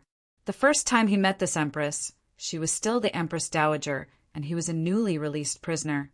At that time, he was in awe and reverence, kneeling in salute. From then on, he became an imperial censor until today, when he became the left minister of the imperial censor. From then until now, whether it was the Empress Dowager or the current emperor, he would always kneel in salute. Usually, Wu Zetian didn't care much about this kind of solemn etiquette. Every time she saw him solemnly salute, she would laugh and say a few words to him. But this time, Wu Zetian didn't say anything. 3 prime ministers and several powerful civil and military officials had participated in the rebellion. If she had not luckily intercepted the secret letter that these people had sent to the crown prince's palace, it was very likely that a few days later, in the middle of the night, the ministers who had suddenly rebelled would have seized her country and imprisoned her in the cold palace. This still made her somewhat afraid. At this moment, looking at Lai Junqin, who was so respectful that it was as if he had seen a god, Wu Zetian felt somewhat comforted in her heart. There were still loyal subjects, after all. Thus, Wu Zetian's tone softened, which was rare for her. Minister Lai, there are court officials plotting a rebellion. Last night, they sent a letter to the crown prince's palace, agreeing that in 3 days they would rebel and force Zhen to abdicate the throne, and support the crown prince to restore Li Tang's glory.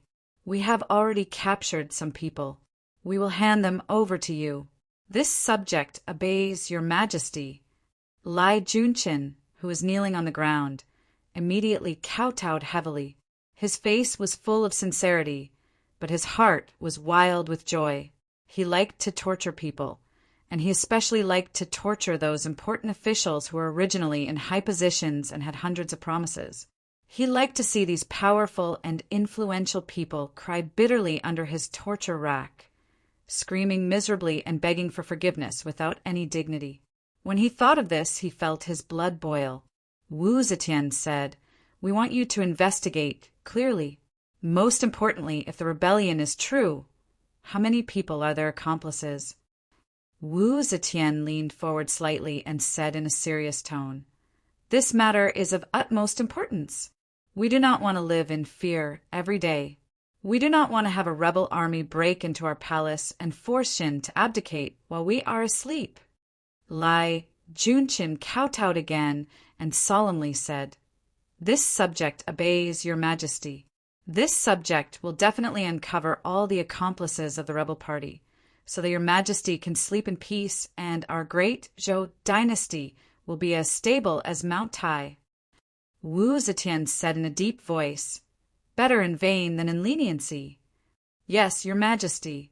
Wu Zetian waved her hand, and Lai Junqin kowtowed again. He stood up and retreated step by step with his back bowed. He only turned and left when he was out of the hall. Wu Zetian looked at Lai Junqin's departing figure and was lost in thought for a while. She said with shame, "There are always people who want to betray Zhen. Di Renjia, Ren Jigu, and these people were only lowly officials back then. They were cultivated by Zhen. It was Zhen who raised them from lowly status to noble status. They were dressed in scarlet and held high positions. Who would have thought that they would want to seize Zhen's country just after they have grown their wings?" Shanghai Warner cautiously said, "Everyone, the truth has not been ascertained yet. Let's wait for the deputy premier to interrogate them first." Wu Zetian shook her head and said bitterly, "How can it be false? All these years, the officials have rebelled again and again. When have we not obtained evidence from them? They don't like women becoming emperors, no matter how well we treat them. Just like Di Renjia. Zhen respects him as a friend. We call him elder of the nation and show great respect." Wu Zetian suddenly choked with sobs. Shanghai Warner bowed slightly, not knowing how to comfort this heartbroken empress. At this time, Wu Yuji walked into 5 Phoenix's brothel in a full military uniform. Although this Princess Taiping's son-in-law had been indulging in wine and women, his foundation was not bad. In front of Wu Zetian, he did not dare to show any signs of laziness or laziness. Thus, he looked very valiant. Seeing Wu Zetian, Wu Yuji immediately saluted with his arms crossed, reporting solemnly, "Your Majesty, Left Jade Seal Guard General Zhang Qianxuan, Fengqin Guard General Di Guangyuan, and other traitors have been arrested. This subject, Wu Yuji, is here to report on your Majesty's decree." Wu Zetian happily said, "Bring them to the censorate hall immediately and hand them over to Left Deputy Premier Lai Junqin." Wu Yuji replied, "Yes, your Majesty."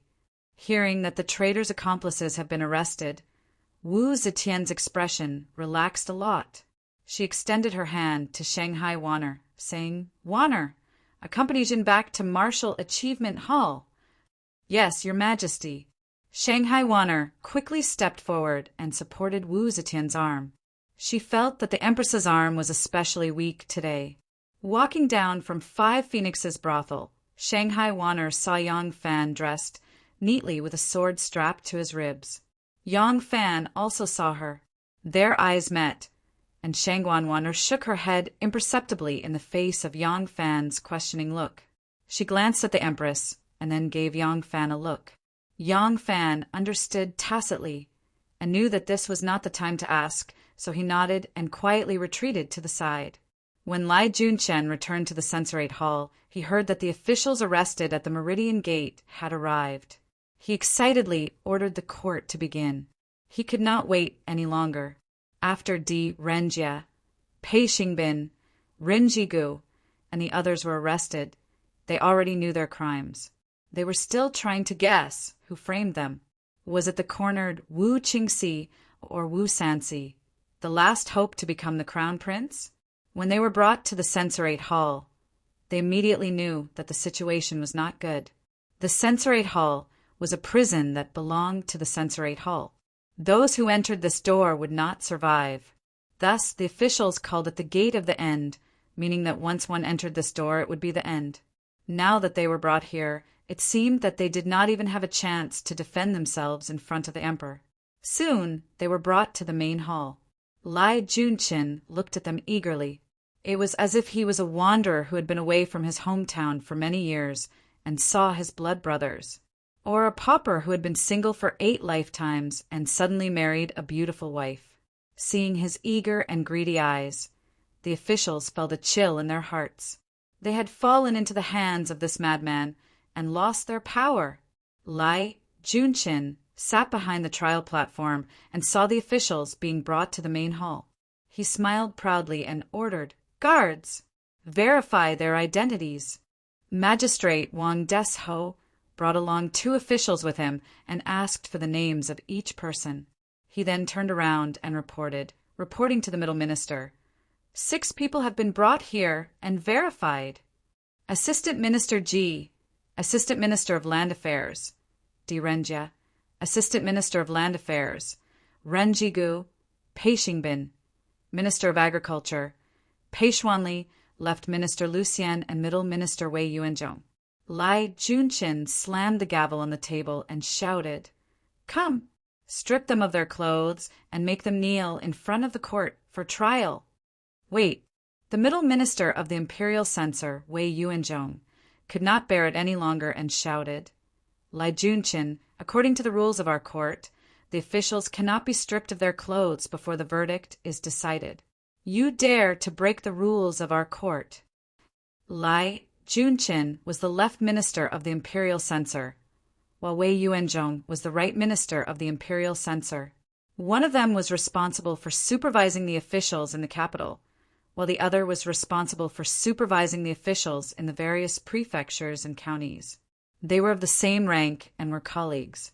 However, the 2 usually did not have much contact and did not see eye to eye with each other. Hearing Wei Yuanzhong's words, Lai Junqin laughed and said disdainfully, "Do I need you to teach me these rules?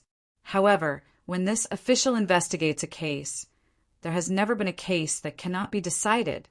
May I ask in this court who dares to not plead guilty?" Lai Junqin stared coldly at Wei Yuanzhong and waved his hand. Immediately, a large group of Yamen runners carried dozens of strangely shaped and blood-stained torture devices into the main hall.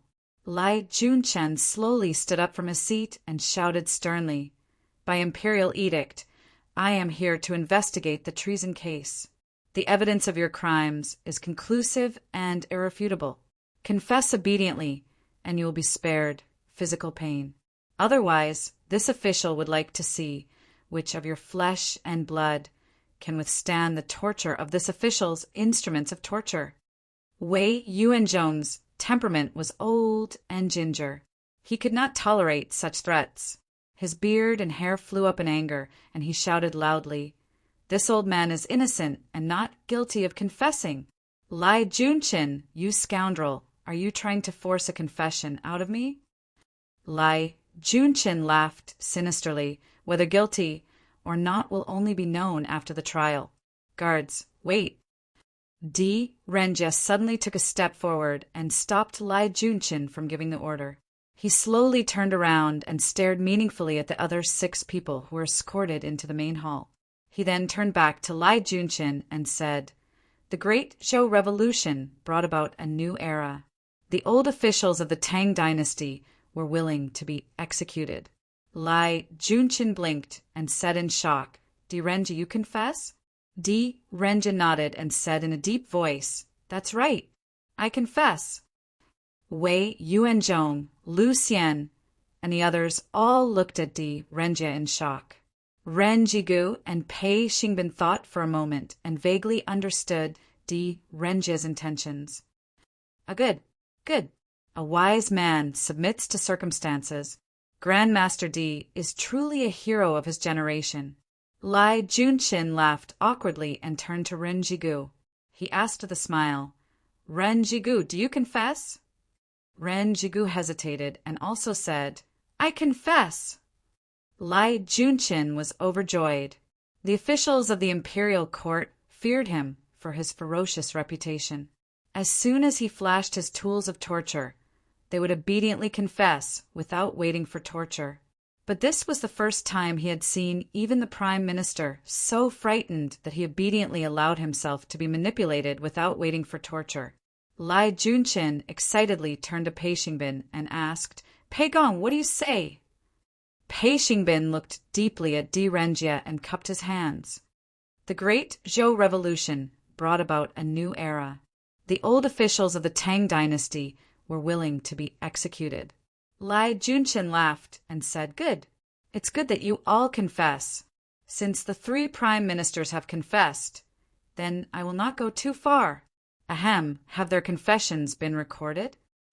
The scribe who had been scribbling at the table hurriedly wrote down the last few words and looked up at Lai Junqin. "Yes, your humble servant has noted it down." Lai Junqin said, "Good. Have them sign it. Take them back to the prison and interrogate them later." The officials signed and were taken to the prison. Imperial censor Ho Siji was Lai Junqin's confidant.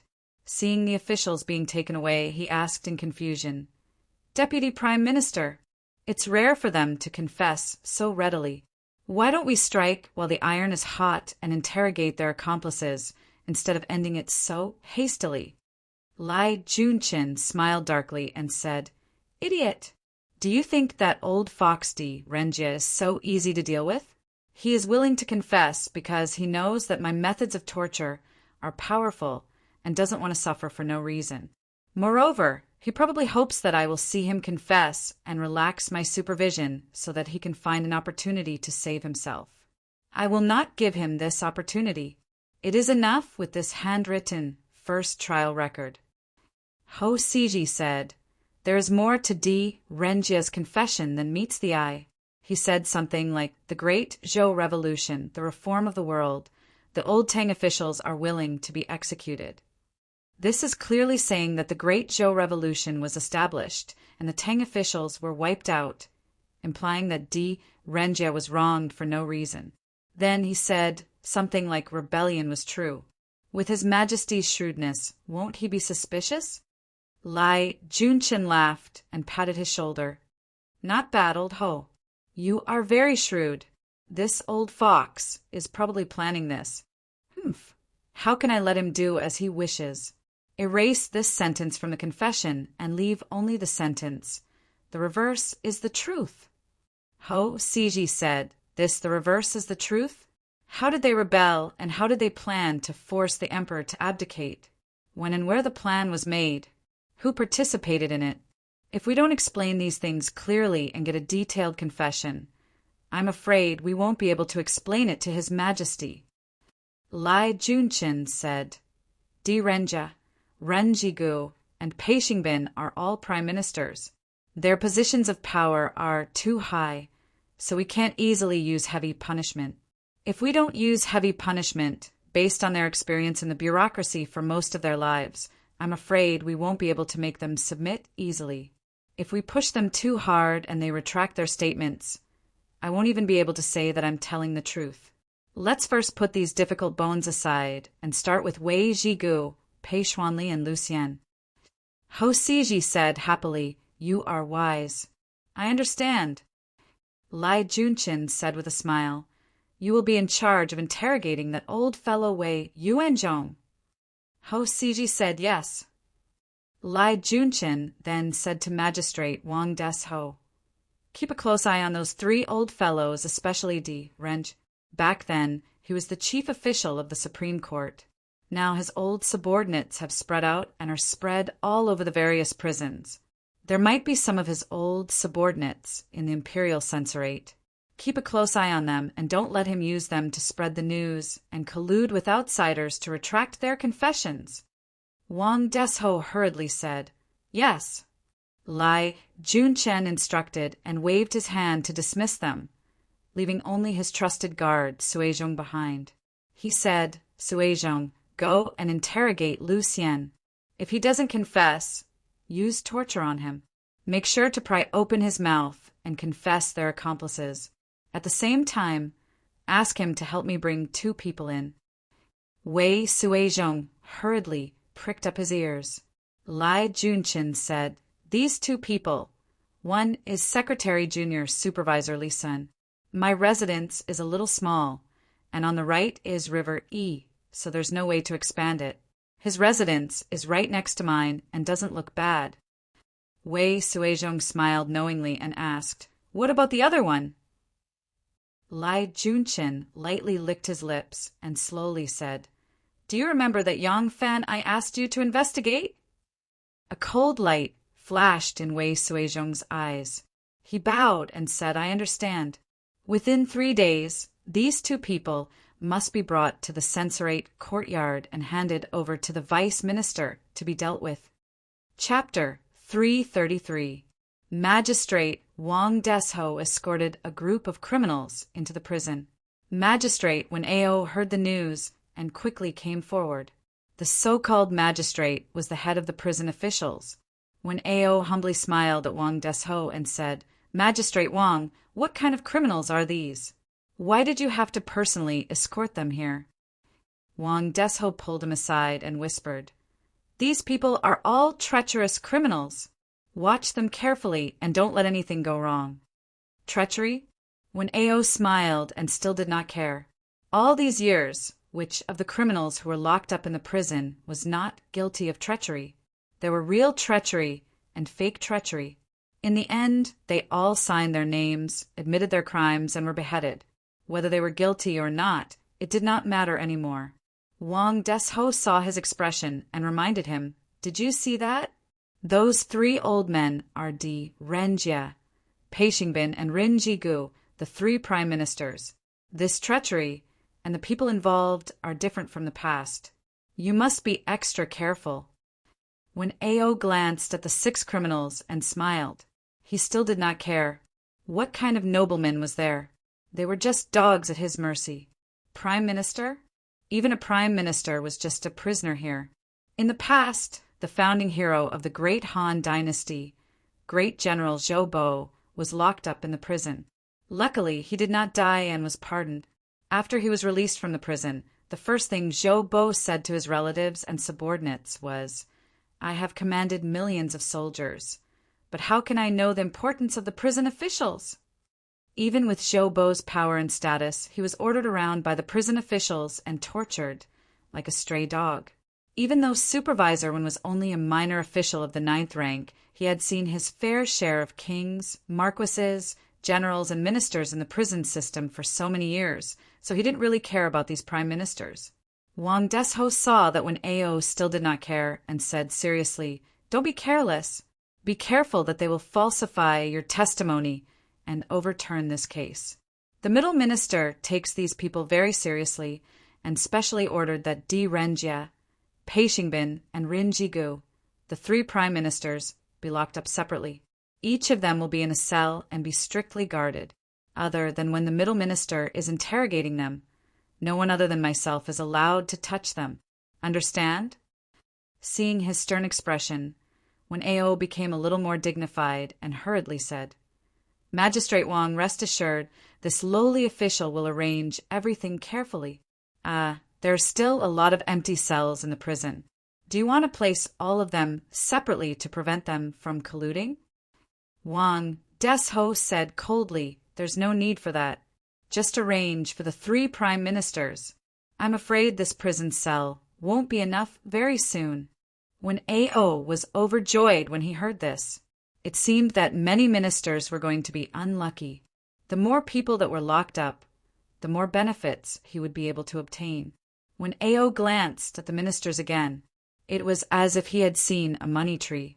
It was shining with golden light and was covered with pure gold coins. When Ao smiled again very happily. On the other side, while they were talking, Wei Yuanzhong, the right deputy imperial censor, angrily said to Di Renjia, Master Di, Wei Yuanzhong is loyal to the imperial court and has never had the intention to rebel. Based on Duke Di, Duke Rin, and Duke Pei's character, Wei Yuanzhong doesn't believe that you would rebel. Why did you confess to your crimes just now? Di Renjia said, Since we have fallen into Lai Junshin's hands, we have no choice but to confess. Rebellion is a great taboo for the Son of Heaven. Even if Lai Junshin hardens his heart and tortures us to the point of taking our lives, even if the Son of Heaven doesn't like it, he won't punish him. Since that's the case, why should we force him into a corner? Wei Yuanzhong said, Don't listen to his nonsense. What does he mean by confessing to his crimes and being spared from death? All along, there hasn't been a single rebel who was pardoned from death. If we confess to our crimes, we can't avoid death. Ran Jigu sighed and said, Deputy Imperial Censor Wei, we are old. Even if Lai Junshin doesn't want to torture us to death, I'm afraid that our bodies can't withstand normal punishments. Master Di is right. Even if we don't confess to our crimes, we will still die. The only way is to confess to our crimes and preserve our lives temporarily. Then we might have a chance to live. Pei Xingbin said dispiritedly, I also understand what Master Di means. If we want to escape, we will have to go to heaven and complain to His Majesty about our grievances. However, now that we are in prison, how can we have a chance to go to heaven and complain to His Majesty? Di Renjia glanced at Wang Desho. Wang Desho gave Wen Ao some instructions and turned around. Di Renjia immediately lowered his voice and said hurriedly, There's only a slim chance of survival. We can only act according to circumstances. Acting administrator when received Magistrate Wang's orders and made a register for them. He recorded their names, positions, time in prison, and other information. Then he assigned them to their respective cells. The 3 prime ministers each had their own cell, far away from each other. Wei Yuanzhong, Lu Xian, and the others were locked in the same cell. In order to prevent prisoners from escaping, committing murder, or committing suicide, the prisoners had to be punished with torture tools. There were 4 main types of prison tools in the Tang dynasty: the Kang, the wrench, the pincer, and the Kang. Each type had different lengths and weights to deal with prisoners of different statuses, ages, constitutions, and crimes. The Kang was the type of wooden shackles used to bind the neck and hands. Wearing this type of torture tool, the prisoner could not lie down or rest. After sitting for a long time, the head, neck, and hands would suffer unbearable pain. The wrench was the type of prison tool used to bind the hands. The pincer was a type of iron hoop used to bind the neck. The other end of the iron hoop was tied to the cell bed. When the prisoner was tied to the iron hoop, it was like a watchdog tied to the door. The Kang was the leg shackle. It was mainly used to tie the ankle to restrict the prisoner's freedom. Only prisoners below the age of 10 or above the age of 80 could be released without torture tools. Currently, the 6 people locked in prison were all below the age of 80. However, when officials committed a capital offense, they were treated differently. Officials above the 9th rank and below the 7th rank wore shackles, while officials above the 7th rank only wore shackles.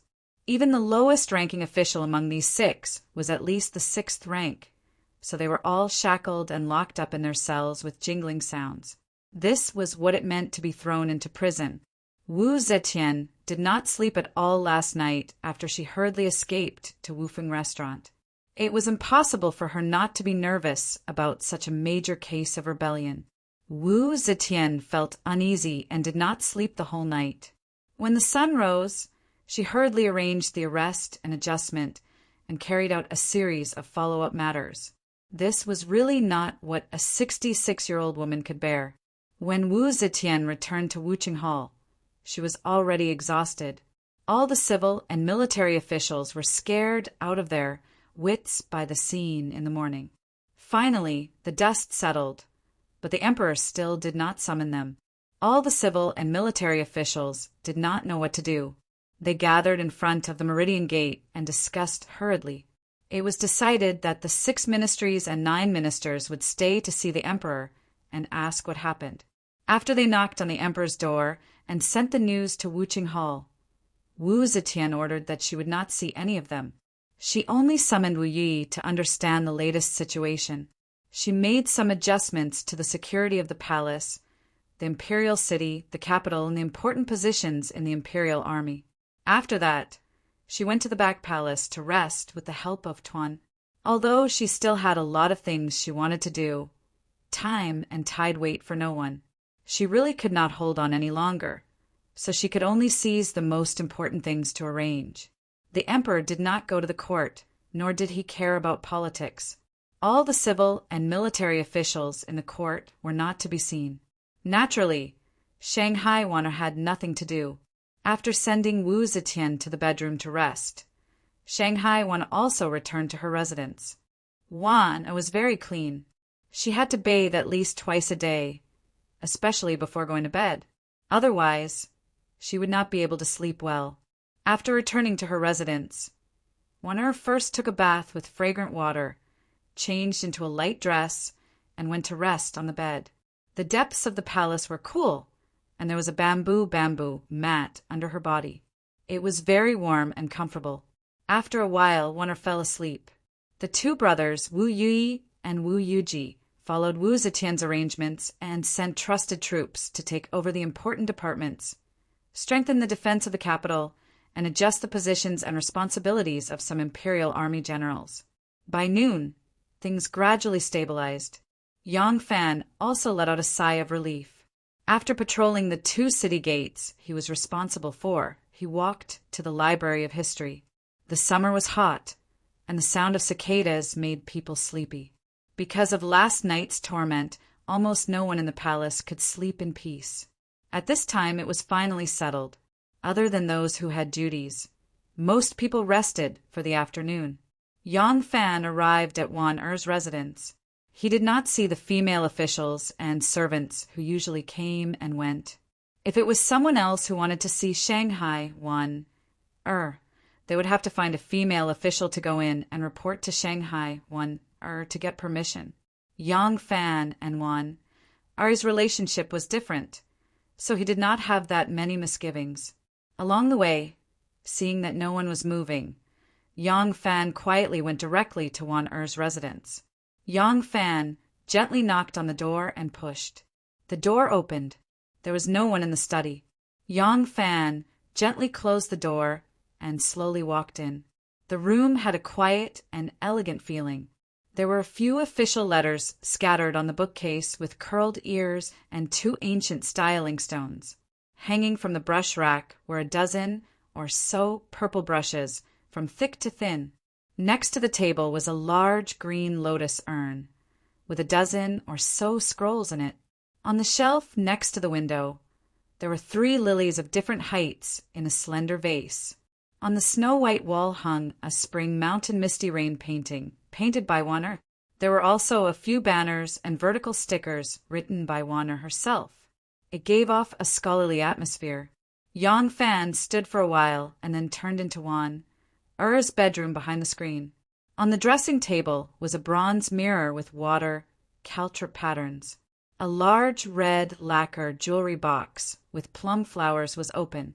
Inside were a few hair ornaments and pearl earrings. Next to it was Er's bed. On the sandalwood bed hung a light green gauze canopy. Yang Fan walked over and gently lifted the gauze canopy. He saw lying on her side on the bed. Her slender body was lying on her side like a bow. There was a sapphire blue silk quilt around her waist. Her slender waist, her fragrant buttocks, and her slender legs. Her curves were like a fascinating ink landscape. Yang Fan carefully moved Er's embroidered satin shoes away and sat down next to her. He gently put his hand on her graceful waist and walked into the beautiful landscape. Chapter 334. Er was startled awake. Her delicate body moved, and the beautiful landscape seemed to come to life. Within the beauty, there was a lively life force. She turned her head and saw Yang Fan looking at her with a smile. Only then did her tensed body relax. She glared at Yang Fan coquettishly and said in a sweet voice, Why didn't you say anything before barging in? You scared me." Yang Fan kicked off his boots and lay down next to her body. Er wanted to turn around, but with Yang Fan pressed so tightly against her, she couldn't turn around. She twisted her waist, wanting to make room for him, but Yang Fan held her waist tightly. She couldn't move. Moving like this, it was as if the two of them were pressed together. Yang Fan laughed softly and said, "What is there to be afraid of? Other than me, who would dare to barge in?" Shangguan angrily nudged him with her buttocks and couldn't help but laugh. "You, only an audacious pervert like you would dare to break into my boudoir. Do you believe that I only need to shout and someone will drag you away and chop you into minced meat?" Yang Fan laughed and whispered in her ear, "I believe, of course I believe. But minced meat is not as fragrant as meat sticks. My little Er can't bear to do it." As he spoke, he nudged forward. Er was lying on her side like a bow, and her round but was firmly held by him. With such a nudge, and hearing such ambiguous words, Er's face immediately turned red. She quickly moved away and said in a low voice, "With the situation today, the palace is very nervous. You have important responsibilities. How dare you come here?" Yang Fan said, "Right now I am relaxed. But for the next 2 or 3 days, I am afraid I will not be able to leave the palace. I wanted to ask you what happened. Why is the emperor not even holding morning court? And why did he arrest so many officials?" There was a flash of worry in Er's eyes, but she had her back to Yang Fan, so Yang Fan did not see it. Said in a low voice, "Last night, someone sent a letter to the Crown Prince's palace, saying that they wanted to start a rebellion, force the emperor to abdicate, and help the Crown Prince restore Li Tang's empire. Coincidentally, they were discovered by the guards on night patrol and immediately reported to the emperor's palace. You know what happened after that." Yang Fan's heart sank when he heard this. This was really the case of the tree longing for peace, but the wind doesn't know it. He had just used a scheme and went through many twists and turns to calm the situation down. But he didn't expect the storm to rise again in the blink of an eye. If the previous rebellion was still groundless, then this time the evidence was irrefutable. He was afraid that this storm would be even more serious than the previous one. To be honest, Yang Fan wasn't sure if Di Renjia and the others were really going to start a mutiny. It was a possibility, and the motive was reasonable. But such a big thing couldn't be told in advance. Not to mention that he seemed to belong to Wu Sanxi's camp now. Even in the past, he was just a junior that Di Renjia liked and admired. He couldn't be considered an ally in the political arena. Yang Fan was silent for a moment, then asked in a low voice, "So Master Di and the Prime Ministers are the masterminds?" Er said, "According to the letter, that should be the case. In order to encourage the Crown Prince, the letter deliberately mentioned their names." Yang Fan thought for a moment, then said, just based on this letter. Wan said, just based on this letter, isn't it enough? Do we have to wait for them to really start a rebellion, send their troops to the palace, and see that the situation is already over before the emperor will believe that they are really planning a rebellion?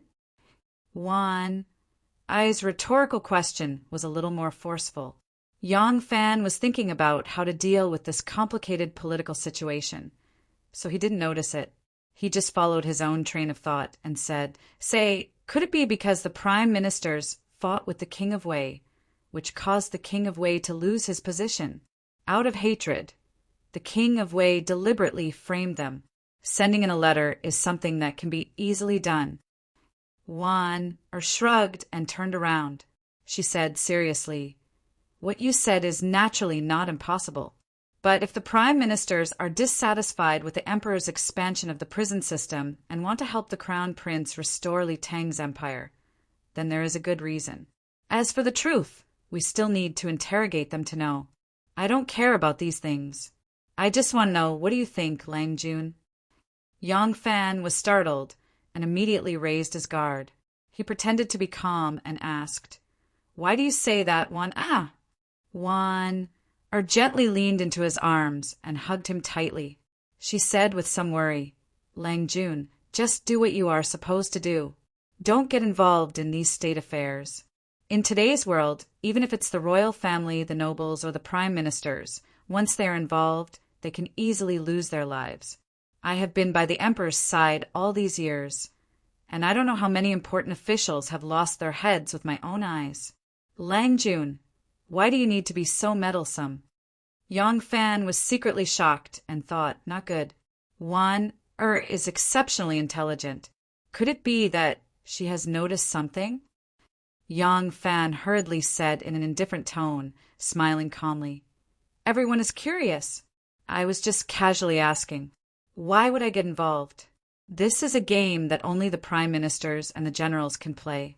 I am just a small Lang Jun. Even if I want to get involved, I don't have the right. Don't let your imagination run wild. Wan looked at him deeply and said, If Lang Jun really thinks this way, then I can rest assured. This kind of thing, even the most powerful prime minister and the generals with a lot of troops in their hands, wouldn't they be reduced to ashes with a snap of their fingers? Prime Minister Wei, Prime Minister Tsin, and Qiu Shinji are examples of this. Lang Jun, rebellion has always been a taboo for the emperor. Once involved, it is better to kill the wrong person than to let them go. Since ancient times, all the emperors have been like this. Today, as a woman, she has become the emperor. This is an unprecedented feat, and the resistance she has to face is far greater than the previous emperors. Naturally, she is even more concerned about this. You see, now there are 3 prime ministers and so many civil and military officials involved in the rebellion. In such a critical moment, the emperor can only rely on the Wu family's sons and nephews. But even under such circumstances, the emperor did not summon Wu Qingxi to take charge of the situation. He did not even send Wu Sanxi to do anything. Why is this? The emperor is already wary of the Wu brothers' ambitions. The emperor is already so cautious of his own sons and nephews. If others are involved, will they be easily spared? Whether it is the prime ministers or the Wu princes, it is best for Lang Jun to keep some distance. The Son of Heaven is still here. Lang Jun only needs to be loyal to the Son of Heaven. You can advance and retreat as you please. Isn't that good? Why take the risk? Yang Fan hurriedly said, I know. Wan you don't have to worry. I won't be involved in these things. Wan wanted to say something, but stopped. In the end, she just quietly made a sound of agreement and gently buried her head in his chest. Yang Fan moved between the various powers and was indeed a bit of a win-win situation. Now, everyone felt that he was closer to Wu Sanxi and maintained a good relationship with Xue, Huai, and Princess Taiping. Only Wan noticed something strange. Yang Fan was not wary of Wan, so in front of others, he could be very careful to hide his political leanings. But in front of Wan although he would not deliberately say anything, his words and actions, when he was not on guard, would inevitably reveal something. As the saying goes, nothing can be hidden from the person who sleeps with you. A woman's intuition is very scary. It is even more difficult to hide from a woman who cares about you and pays special attention to your every move. Moreover, Warner has served the Empress for 10 years. She has seen a lot of intrigue and deception in the political circle. How could she not find some clues? Although Warner was above tens of thousands of people, she did not have any political ambitions. She knew that with her identity, all power could only come from the Emperor. If she did not have the Emperor to rely on, she was like a daughter without anyone to rely on. Any storm could topple her. Therefore, she has always been very careful. The power she built was from the perspective of self-protection. She never thought of calling the wind and summoning the rain or covering the sky with one hand. She could stay by Wu Zetian's side for so many years and always be trusted and put in an important position because she always had an accurate position for herself. When Wu Zetian's favorite daughter, Princess Taiping, showed the slightest bit of enthusiasm for politics, she was immediately warned not to meddle in politics. If Warner had any strange thoughts, she would not be alive today. But now one had him. She had her man. In the past, she was like a daughter. Her only support was the big tree of power, and the source of all power was Wu Zetian. Now, in her heart, the biggest support was her man Yang Fan, even though his power and status and the power he possessed were still very weak. This was a kind of support that made her feel the most stable and safest support. She was someone by the Emperor's side, the female prime minister by the Empress's side. The power she controlled was no less than the prime ministers in the Hall of Governmental Affairs, but she rarely shared everything she controlled with Yang Fan. After Yang Fan chose his own path of growth, she rarely asked about or participated in his affairs. She always believed that men were the sun and women were the moon. Men should shine with boundless light, and women could only gently accompany him by his side. Thus, she had always cleverly avoided asking about Yang Fan's matters. She knew that for a man with a personality, even the most beautiful and lovable woman, if she interfered too much with him, she would only make him annoyed. Her man just so happened to be an unruly wild horse. At the beginning, she had helped Yang Fan analyze the two paths of growth. Yang Fan had unhesitatingly refused the path of rapid migration. Then knew his personality. She knew that her husband would not allow himself to be controlled by a woman, even if it was in the name of love. He was an unruly wild horse, and this wildness was what attracted her. She had never thought about arranging everything for her man, smoothing out his edges and turning him into a mediocre man. Her man was still too weak, given her ability and status. If she interfered too much, she would inevitably steal away his light and confidence. He would either gradually become accustomed to relying on her and obeying her, or he would leave her far away. Thus, she would rather silently wait and accompany him on the path he chose than arrange everything for him. But now, she sensed that her man was stepping onto a very dangerous path. She could not fail to admonish him, like a loyal courtier admonishing the king he served. Chapter 335. Yang Fan said, "What Warner said is correct. When it comes to knowledge of officialdom, you are much more knowledgeable than me. Don't worry, I cannot afford to get involved in this mess, and I will not get involved. I will only watch from the side and will not get involved. Don't worry." Yang Fan held Warner in his arms. As he comforted her, he thought to himself, Warner is too smart. In the future, when I speak and act in front of her, I will have to be extra careful. In reality, Yang Fan was so careful not because he did not trust Warner, but because he was afraid that if she knew his plans, she would tell Wu Zetian. He knew that Warner loved him deeply. If she had to make a choice between him and Wu Zetian, she would not hesitate to choose him. This meant that she would choose to give up all the honor, power, wealth, and even her life. But because of this, he did not want to mix other things between her and Warner. He did not want Warner to be involved. He knew that Warner had a lot of power, and he also knew that Warner was by the Emperor's side. She knew many secrets that others did not know. If he could get her help, he would be like a fish in water. However, at the same time, there was also a risk. If Wanner became Wu Zetian's biggest spy for him, would she still be able to be as calm and natural as she was in the past? Her words and actions would definitely be different from before. Would she give herself away? From the fact that Wanner knew nothing about love, and that her knowledge in this area was not even as good as a young girl, it could be seen that under Wu Zetian's nurturing and influence, her handling of state affairs, politics, and military affairs was remarkable. She was almost as good as any prime minister in the court. But her growth in this special environment made her have a very special kind of innocence towards the ways of the world. However, once she became his eyes and ears by the emperor's side, he needed this kind of ability. Yang Fan could almost foresee that before long, Wanner would give herself away. She would be discovered by the female emperor who had struggled out of the palace full of deceit, who had made the great leap, and who had the heroes of the world crawl at her feet. Because he loved her, Yang Fan didn't want to use her. Of course, it might also be because of a man's pride. He had won the heart of a proud woman. Even though Wanner had always been careful in front of Yang Fan, not letting him feel the huge difference in status and identity between them, the pressure in his heart could not be erased because of this. Wanner had already opened a door for him. He had to walk the rest of the road by himself.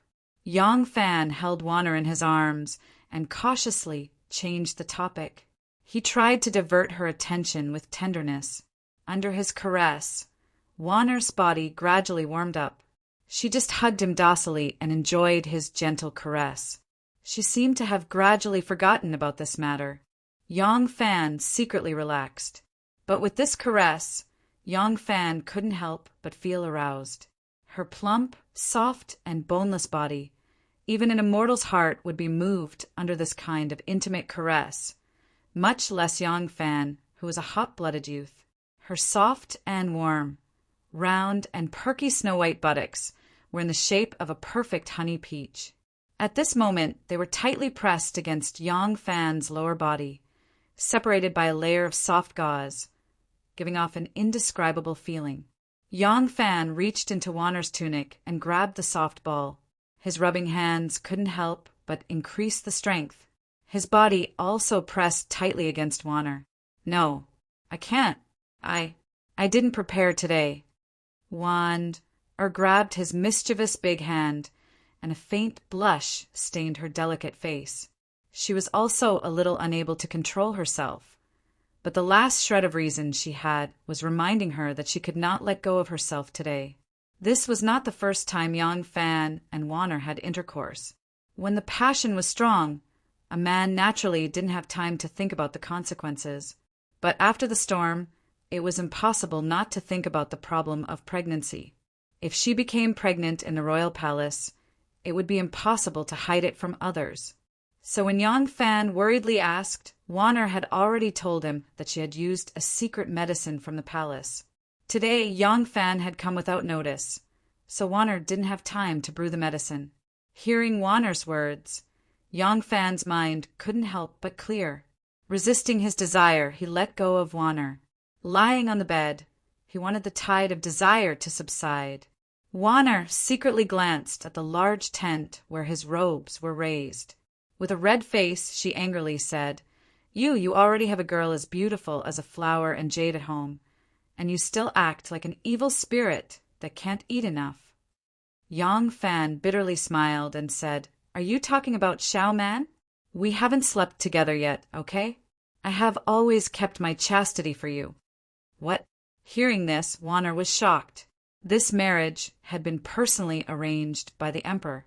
Now that things had come to this, she could only accept it. Yang Fan had rushed to meet her on their wedding night. This action had been engraved in Wanner's heart, and her jealousy had faded. Thinking about it carefully, Xiao Man was also a pitiful person.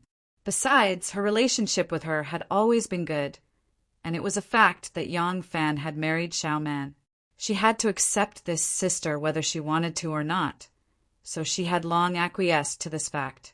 Of course, She knew that Yang Fan had not consummated the marriage with Xiao Man on their wedding night, but she only thought it was because Yang Fan wanted to express his love for her. She didn't know that there was another reason. At the time, Yang Fan had only discussed with her how to face this wife he had already married.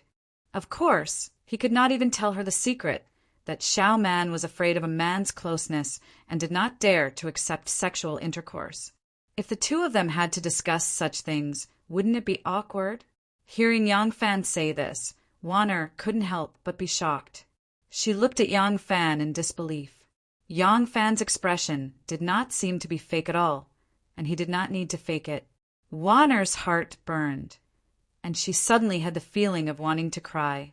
Of course, Yang Fan loved her deeply. Although she had never been in contact with love before, and was completely inexperienced when it came to love, her intelligence far surpassed that of most people.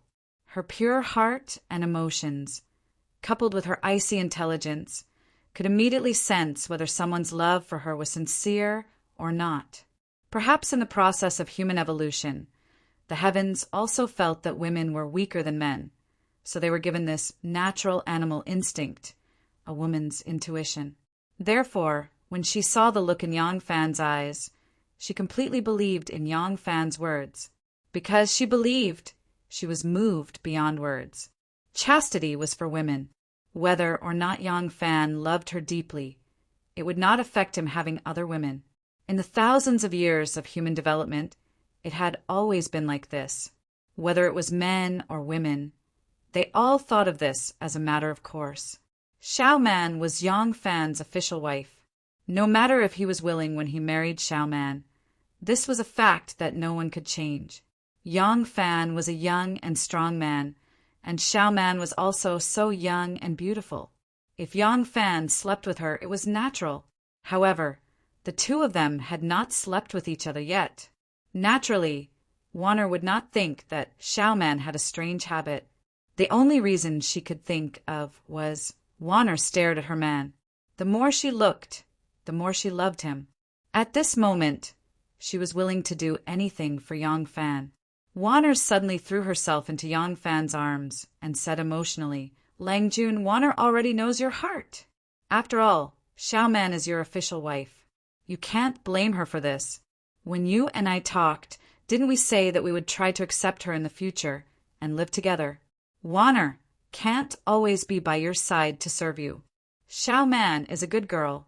If you make her stay alone, she will inevitably feel resentful.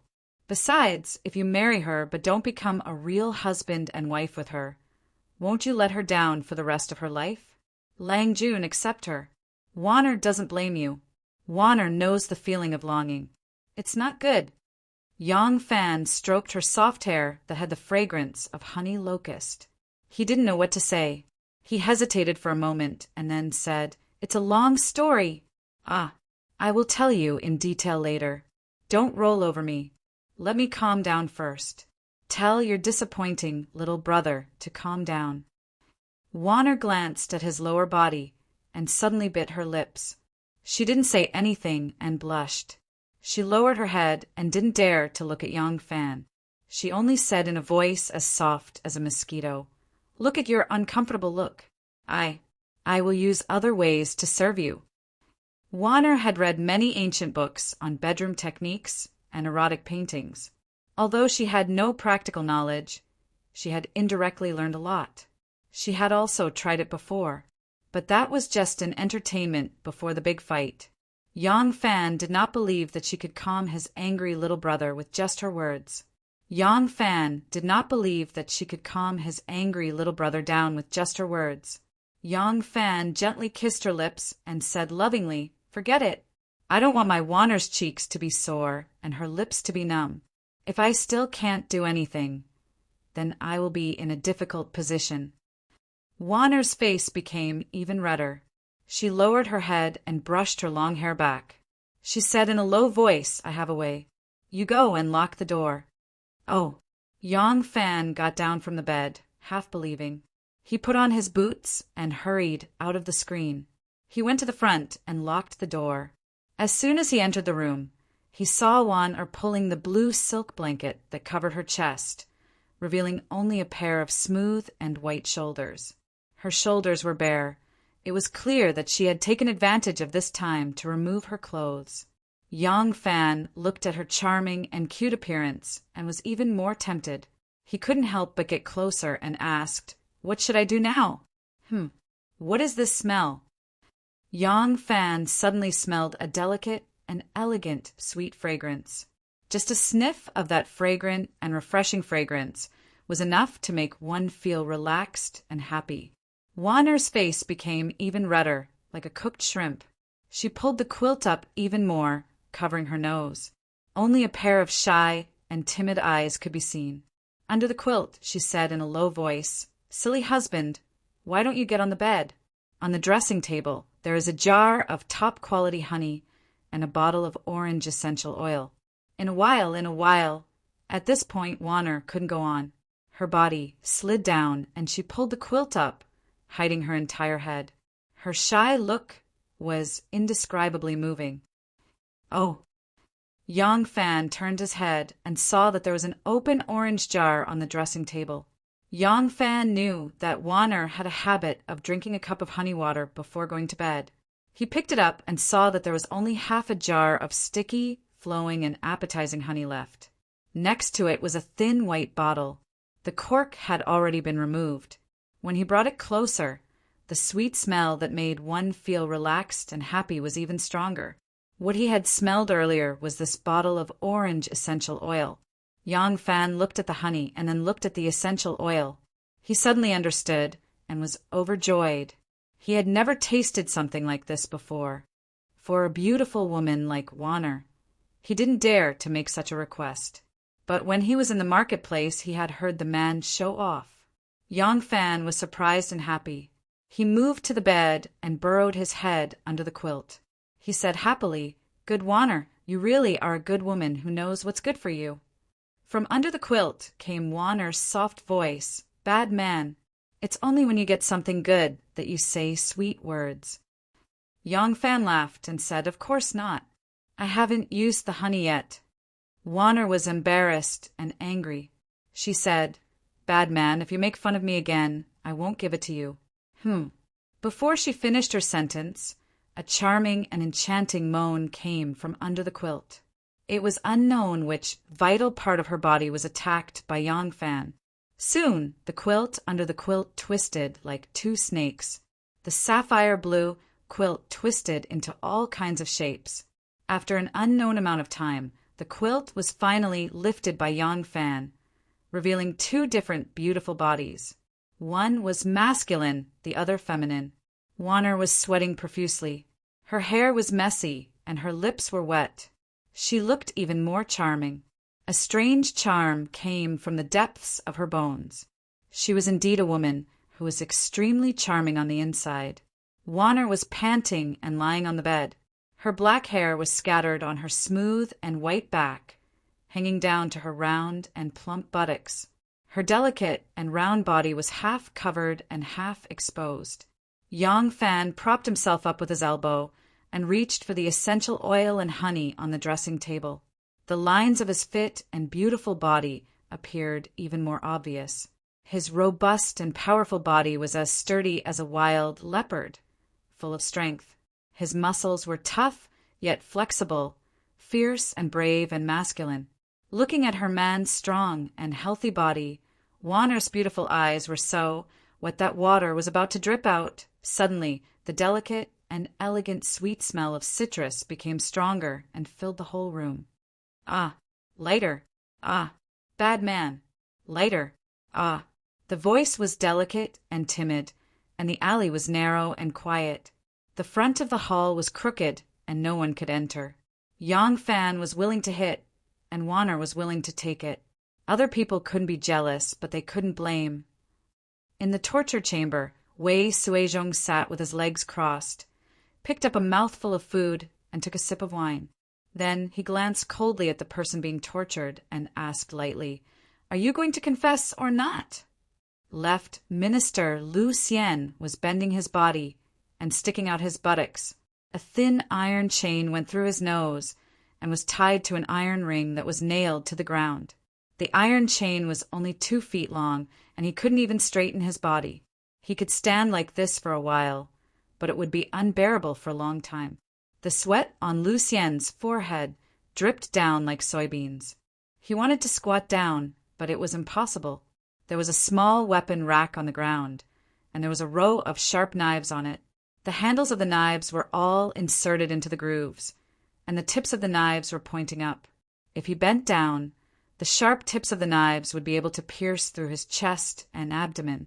His hands were like the wings of a phoenix, and they were tied to 2 iron chains. The iron chains were tied to the iron rings on both sides of the prison wall. A jailer was holding a red-hot steel needle, and the needle was moving towards the gap between his fingers. When the needle got close, Lucien was so frightened that he struggled with all his might. However, he couldn't dodge at all. In the midst of his struggle, the sharp tip of the knife cut through his swollen belly, and blood immediately flowed down the edge of the knife. Lucien cried bitterly, "Confess! Confess! I will confess everything. Don't torture me. I have already confessed to rebelling. There really is no need to torture me." Wei Suizhong snorted and indifferently said, "Left Minister Liu, I think you are scared silly. Your confession of rebelling has already been signed. Why am I still asking you? I want you to confess to your accomplices. According to the information I found, Li Sun is one of your accomplices, right?" Lu Xian hurriedly said, "Yes, yes, yes. Li Sun is my accomplice. Li Sun is my accomplice." Wei Suizhong smiled in satisfaction. He bared his teeth and said, "I may then confess. How did the 2 of you get together, and how did you conspire? This official wants conclusive evidence." Lu Xian was beaten to the point that he already had the experience of confessing. It was just that the torture had made his mind a little muddled. He blankly thought for a while, and only when the red-hot steel needle neared did he suddenly cry out, "Ah! I remember. I was originally a scholar of the same imperial examination, and we have always been close friends. A few days ago, when I returned to the capital, he even held a banquet for me. Yes, it was that time. We discussed that we would support the crown prince to restore Li Tang's empire. When our troops surrounded the emperor's palace, I was the left minister of Wenchang, and he was the junior eunuch. The 2 of us would forge an imperial edict, add the emperor's seal, and announce to the world that the emperor would abdicate the throne, and the crown prince would succeed." Wei Suizhong snorted, "You won't shed tears until you see the coffin." He turned his head to the scribe and asked, "Did you write it all down?" The scribe nodded. Wei Suizhong knocked his fingers on the table twice and said, "There is also a Yang Fan. As far as I know, he is also your accomplice. Confess together." Lu Xian was at a loss. "Yang Fan?" Lu Xian asked, "Who is Yang Fan?" Wei Suizhong coldly glanced at him and said, "Yang Fan is a general of the left imperial guard, and the emperor had arranged a marriage for him. You don't even know this kind of glorious matter?" With a sullen face, Lu Xian said, "Wei Taiyuan, I am at home and have just returned to the capital 10 days ago. I really don't know who this person is. How should I confess?" Don't use torture. If Wei Taiyuan wants me to confess, I will confess, but I have never met this person. I don't know how to confess." Wei Suizhong angrily said, "You are a Buddhist monk from the Phoenix Pavilion, and you often walk around the palace. Don't tell me you don't even know the high-ranking military officers in the palace?" The high-ranking military officers in the palace? Lu Xian thought that Wei Taiyuan wanted to recruit more people to enter the palace so that he could gain merit and at the same time extort more money. As for who he was trying to recruit, it was not important. Therefore, he thought about it seriously, and as if he had found a treasure, he called out, I know the Imperial Guard of Jin Wu, Commandant Zhu Bin." Wei Suizhong flew into a rage and shouted, "You know Zhu Bin, what I want you to confess is—" At this point, Wei Suizhong's voice suddenly stopped. He had received orders from Lai Junqin to conduct a detailed investigation on Yang Fan, so he knew that Yang Fan had been in the Imperial Guard. Wei Suizhong suddenly had a bright idea. He thought, Lu Xian has never met Yang Fan. If I force him to confess, it will inevitably be full of loopholes. I might as well let him bite out Zhu Bin, and after catching Zhu Bin, let Zhu Bin bite out Yang Fan. This way, I can guarantee that nothing will go wrong. Thinking of this, Wei Suizhong's anger turned to joy, and he said with a smile, Good, then confess. How did this Zhu Bin collude with you? Zhu Bin. Zhu Bin. Lu Xian racked his brains to imagine. Wei Suizhong smiled and said, Think slowly, don't rush. If you confess full of loopholes, I will not forgive you. Chapter 336. In the Martial Achievement Hall, Lai Junqin stood respectfully. He first presented the confessions of the prime ministers. After Wu Zetian finished reading them, she was silent for a long time. In a low voice, she asked, The prime ministers have all confessed. Lai Junqin said in a clear voice, Yes, the facts are there and the evidence is conclusive. How can they argue? The prime ministers are all intelligent people. Once they were arrested, they knew that the situation was hopeless. Even if they delayed it for a few more days, it would not help them escape punishment. Thus, they all confessed to their crimes. Wu Zetian pointed at the confessions and asked doubtfully, Why is there only the sentence, the confession is the truth? There's no list of accomplices or details of the rebellion. Lai Junqin's heart tightened. He hurriedly pretended to be calm and said, Your Majesty, the prime ministers have been blessed by Your Majesty, but they have betrayed Your Majesty. Now that the matter has been exposed, they are ashamed. Thus, I only need to interrogate them and they will admit to their crimes. At this point, the prime ministers only wish for a quick death. What else can they say? After all, they are the prime ministers of the country. I can't force them too much. However, Lai Junqin stole a glance at Wu Zetian. Seeing that she was listening attentively, he said, Criminals are all like this. At the beginning, most of them still have the thought of taking responsibility and protecting others. Moreover, as prime ministers, they're second only to the emperor and above tens of thousands of people. How could they be willing to confess everything so easily? However, as long as they admit to their crimes, the guard in their hearts will be lifted. Your Majesty, please rest assured. I will first lock them up for a few days to temper their minds. When the time comes, I will interrogate them again. I will definitely make them confess to all their crimes. Wu Zetian nodded and said with a gloomy expression, We must find out who their accomplices are. I don't want to keep a group of ingrates by my side. Who knows when they will bite me? Lai Junqin licked his lips and said, Yes, Your Majesty, please rest assured. Your Majesty, please take a look. See, the official Pei Xuanli and Feng Guren Lu Xian are not as difficult to deal with as these prime ministers. They have already confessed some of their accomplices. As he spoke, Lai Junqin handed over another confession. Wu Zetian stared fixedly at the names that Lai Junqin had deliberately circled on the confessions. Her lips gradually revealed a trace of a sneer. Minister of Winter official Li Yudao. Minister of Autumn official Yuan Jihong. Minister of War official Cui Shinji. Ha! These are all people that I have put in important positions after I ascended to the throne.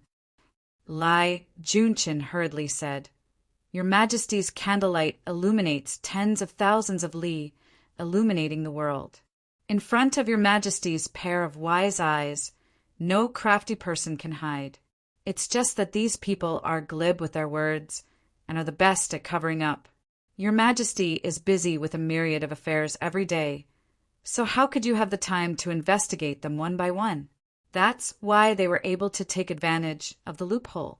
Now, aren't they still seen through by Your Majesty? Wu Zetian smiled faintly and said, You don't flatter me. I only have a pair of eyes. How can I see through the hearts of the people of this world? Now, you are the eyes and ears that I have placed beside the hundreds of officials. You have done a good job. Lai Junchin was in fear and trepidation.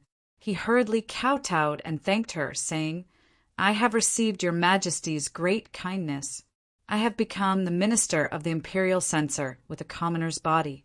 I have received your Majesty's trust and entrusted with the heavy responsibility of supervising the hundreds of officials.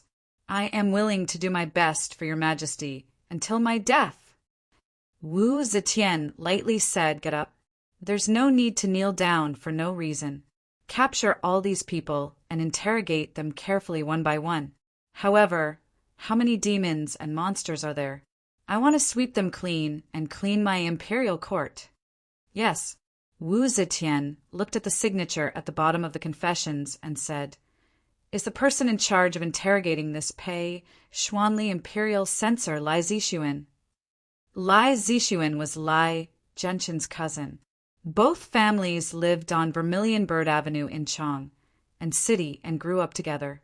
They were a pair of bad guys who got along very well. However, because Chang and City was divided by Vermilion Bird Avenue, the east was under the jurisdiction of Wanyan County, and the west was under the jurisdiction of Chang and City. The two families lived on the east and west sides of Vermilion Bird Avenue, respectively. Therefore, in terms of birthplace, they belonged to two different counties. After Lai Junchin made his fortune, he needed a large number of trusted aides. Naturally, he also brought this cousin, who grew up with him, to be his confidant. Hearing Wu Zetian's words, Lai Junchin hurriedly said, Yes, Pei Xuanli originally refused to tell the truth. It was Lai Zixuan who guided him patiently and used the great way of ruler and minister to influence him. Only then did he suddenly repent and confess to his crimes. Wu Zetian nodded and said, Yes, Lai Zixuan is a capable official. He is now an imperial censor. Promote him to a supervisory censor. Lai Junchin hurriedly said, I thank your Majesty on behalf of Lai Zixuan. Your Majesty, here is the confession of Lu Xian from the Phoenix Pavilion. Wu Zetian took over Lu Xian's confession. After a few glances, her face darkened. Just now, Pei Xuanli's confession only confessed to officials in the capital. But in Lu Xian's confession, the number of people he confessed to was much more complicated. Lu Xian had been in mourning for his father for 27 months. Now, Dingyu had just returned to the capital. He had only been in the capital for less than 10 days, but he was already involved in such a matter. The changes in the capital in the past 2 years were too great. Officials rose and fell, and Lu Xian really didn't understand such frequent changes. If he were to confess to officials in the imperial court, he was too familiar with the situation in the capital. It would be very difficult for him to give a convincing confession. Hence, under the torture, other than being induced by the cruel officials to confess to some of the enemies that the cruel officials wanted to get rid of, in order to avoid suffering, Lu Xian could only randomly confess to some of his close friends and colleagues in the officialdom. He confessed to Imperial Censor Rin Ji, who had been promoted to the imperial examinations in the same year, and Steward Fan Yunxian, whom he had met in the Phoenix Pavilion, as his accomplices. He was also induced by Wei Suizhong to confess the Secretary Li Sun and the imperial military officer Zhu Bin. The other two people were the provincial governor of Lu Province, Li Xijin, who had a close personal relationship with him, and the chief administrator of Yi Province, Ren Linghui. Among these people, the ones that Wu Zetian cared about the most were Zhu Bin and Fan Yunxian. Although the senior supervisor of Imperial Censor was not the main general in charge of security in the palace, he still had hundreds of men in his hands. He was responsible for the ceremonial duty of the ordinary posts and the inspection of the ceremonial guards. If he was an accomplice of the rebels and was in the palace, he would be a force that could not be ignored. Fortunately, they had discovered their conspiracy in advance. Otherwise, the consequences would be unimaginable. There was also the inner palace steward, Fan Yunxian. He used to serve the former emperor. Although Wei Tuaner was now in charge of everything in the inner palace and Fan Yunxian was no longer in charge, he still had a certain amount of influence in the palace. If the rebel army entered the palace and he acted as a spy, opened the palace gates, and led the rebel army in, he was afraid that he would be turned upside down in his sleep. As for Li Xin, the provincial governor of Lu Province, and Ren Linghui, the chief supervisor of Yi Province, they were clearly their accomplices in the various prefectures outside the capital. The secret letter said that if the forced abdication was successful, the local officials would coordinate with each other to build momentum for the crown prince's ascension to the throne. If it failed, the prime ministers and the conspiring generals would protect the crown prince to escape from the capital and establish a new court. It seemed that the letter was true. If the three prime ministers were to protect the crown prince and escape to establish a new court, the impact of the turmoil would be 10 times greater than Su Jingye's rebellion. After all, they had Li Tang's crown prince in their hands. If she had not discovered it in advance, and they had started a mutiny, the more Wu Zetian thought about it, the more scared she became. After looking for a while, she said in a deep voice, "Capture all these people and interrogate them strictly." Yes. Wu Zetian looked at the name of the interrogator and said, "Wei Suizhong is the deacon of the Taiyuan?" "Yes. Wei Suizhong has done a meritorious service in eliminating the traitors. He will be promoted to the imperial censor." Lai Junqin was overjoyed. He bowed and said, "Thank you, Your Majesty." In the past few days, people in the court were constantly being arrested, and the number of accomplices of the rebels was increasing. For the sake of caution, Wu Zetian would change her lodging place every night. Except for the 2 trusted armed forces, the 100 horsemen and the internal guards, no one knew where the emperor would stay that night. The armed forces responsible for guarding the palace were also adjusted every day. Except for the armed forces under the personal command of Wu Yui and Wu Yuji, who controlled several key places in the palace, such as the Xuanwu Gate and the Duanmen Gate, the other armed forces would be changed every day. The generals of the 16 guards of the Southern Yamen had completed the mutual transfer. The general of the Longwu Guard was transferred to the Jinwu Guard, the general of the Jinwu Guard was transferred to the Ho Guard, the general of the Ho Guard was transferred to the Leading Guard, and the general of the Leading Guard was transferred to the Valiant Guard. Through this unconventional emergency rotation, Wu Zetian separated the generals from their subordinates, so that the soldiers did not know the generals, and the generals did not know the soldiers to cope with the current dangerous situation. The left Featherwood Guard, led by Yang Fan, belonged to the 6 guards of the Northern Yamen. This was the most trusted armed force of Wu Zetian, and had been responsible for guarding the palace for the past few days. Even so, Wu Yi would adjust the area he was responsible for 3 times a day in case there were rebels among the armed forces guarding the palace. If they stayed in one place for too long, they would collude with foreign enemies. With such frequent adjustments, it was difficult for people inside and outside the palace to collude with each other. It was not until 3 days later, when Li Duozhua, the general of the right Featherwood Guard, was ordered by Wu Yi to lead the right Featherwood Guard into the palace to exchange with the left Featherwood Guard, that Yang Fan was able to leave the palace. Yang Fan could not stay at home for a long time. At such a critical moment, he had to stay in the army and be on standby. However, because his home was in Luoyang and he had a special relationship with Yi Huli, he asked for a leave. He just went home to visit and give a few instructions so that his family would not be worried. He had to report back to the barracks before evening. After handing over the defense, Yang Fan was about to leave the palace through Zuiya Gate when he suddenly saw a group of officers and soldiers and servants of the censorate coming over with 2 people in custody. One of them was nearly 60 years old, with gray hair, a thin face full of wrinkles, and no beard on his chin. It could be seen that he was a eunuch of high rank. Yang Fan had met him several times but had never talked to him, so he did not know his name. However, Yang Fan recognized the other person. With just a glance, Yang Fan was shocked.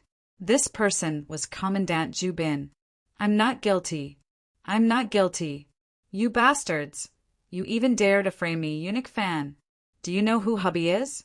Hubby is someone who served Emperor Gaozong. Back then, when Emperor Gaozong was still a young prince, Hubby had accompanied the emperor, studied, and served the prince. Later, when the prince became the crown prince, Hubby became the chief steward of the crown prince's palace. You dare to capture Hubby? Hubby served the late emperor and worked hard and made great contributions. When the current empress became a monk at Ganya Temple, it was Hubby who went to Ganya Temple to bring her back to the palace by the late emperor's decree. Hubby has worked hard for so many years, Hubby. Slap, slap, slap. One of the censorate's attendants jumped up and gave him a few big slaps on the face, hitting this husband until his cheeks were red and swollen like a monkey. A few of his remaining teeth also fell out, and his mouth was full of blood foam. Immediately, he could not get up from his husband anymore. Zhubin was tied up and shackled. His expression was extremely dispirited. Seeing husband Fan being beaten, his face turned pale. Seeing this, Yang Fan was also secretly shocked. Another person from the palace has been captured. Even a eunuch and Zhubin are involved. Looking at this situation, could it be that there really is a rebellion? Zhubin turned and saw Yang Fan standing on the side of the imperial road. He could not help but reveal a smile that was uglier than crying. Let's go. What are you waiting for? Zhubin's footsteps had only slowed for a moment when a servant of the imperial censor used his wind-fire rod to stab him in the back. Zhubin was in pain and did not dare to stay. He was quickly escorted away by a group of servants and soldiers. Yang Fan stared blankly at their backs and thought to himself, "This is big trouble." It was still unknown if Grandpa D and the others really had a plan to start a rebellion. However, the situation this time was very different from the time when the Grand Chancellors and Wu Qingxi were fighting.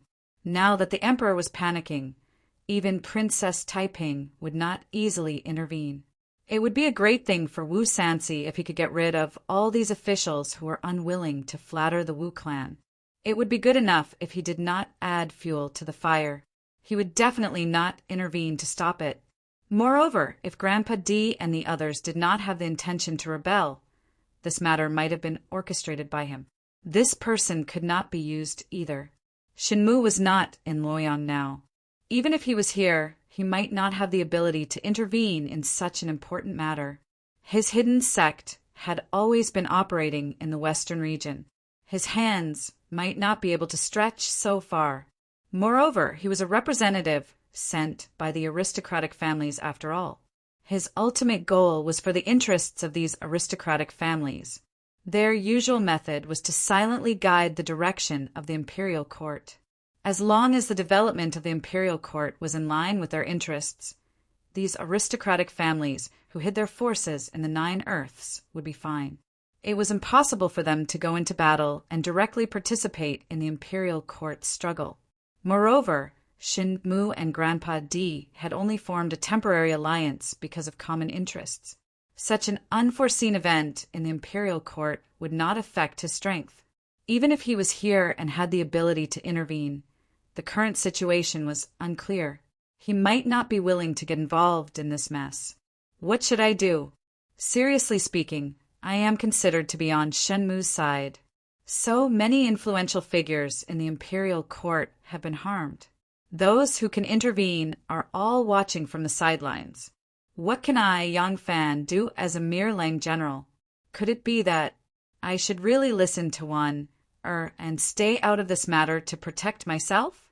Yang Fan pondered for a long time, but could not think of a solution. He couldn't help but let out a long sigh. What he didn't know was that while he was sitting at home, trouble came from the sky. Even if he didn't want to participate in this matter, he would soon be involved in it. Wu Qingxi, Wu Sanxi, Princess Taiping, and the other influential forces would never have thought that just because Lai Junqin coveted Yang Fan's wife, he had conveniently dragged Yang Fan into this political whirlpool that had engulfed countless influential figures. This added the biggest variable to this storm. Not only would this political storm, which was already destined to end, be changed because of this, but there would also be another unpredictable variable in the Battle of Zhulu in the next few years. Although the weight of a steelyard was small, it weighed 1,000 caddies.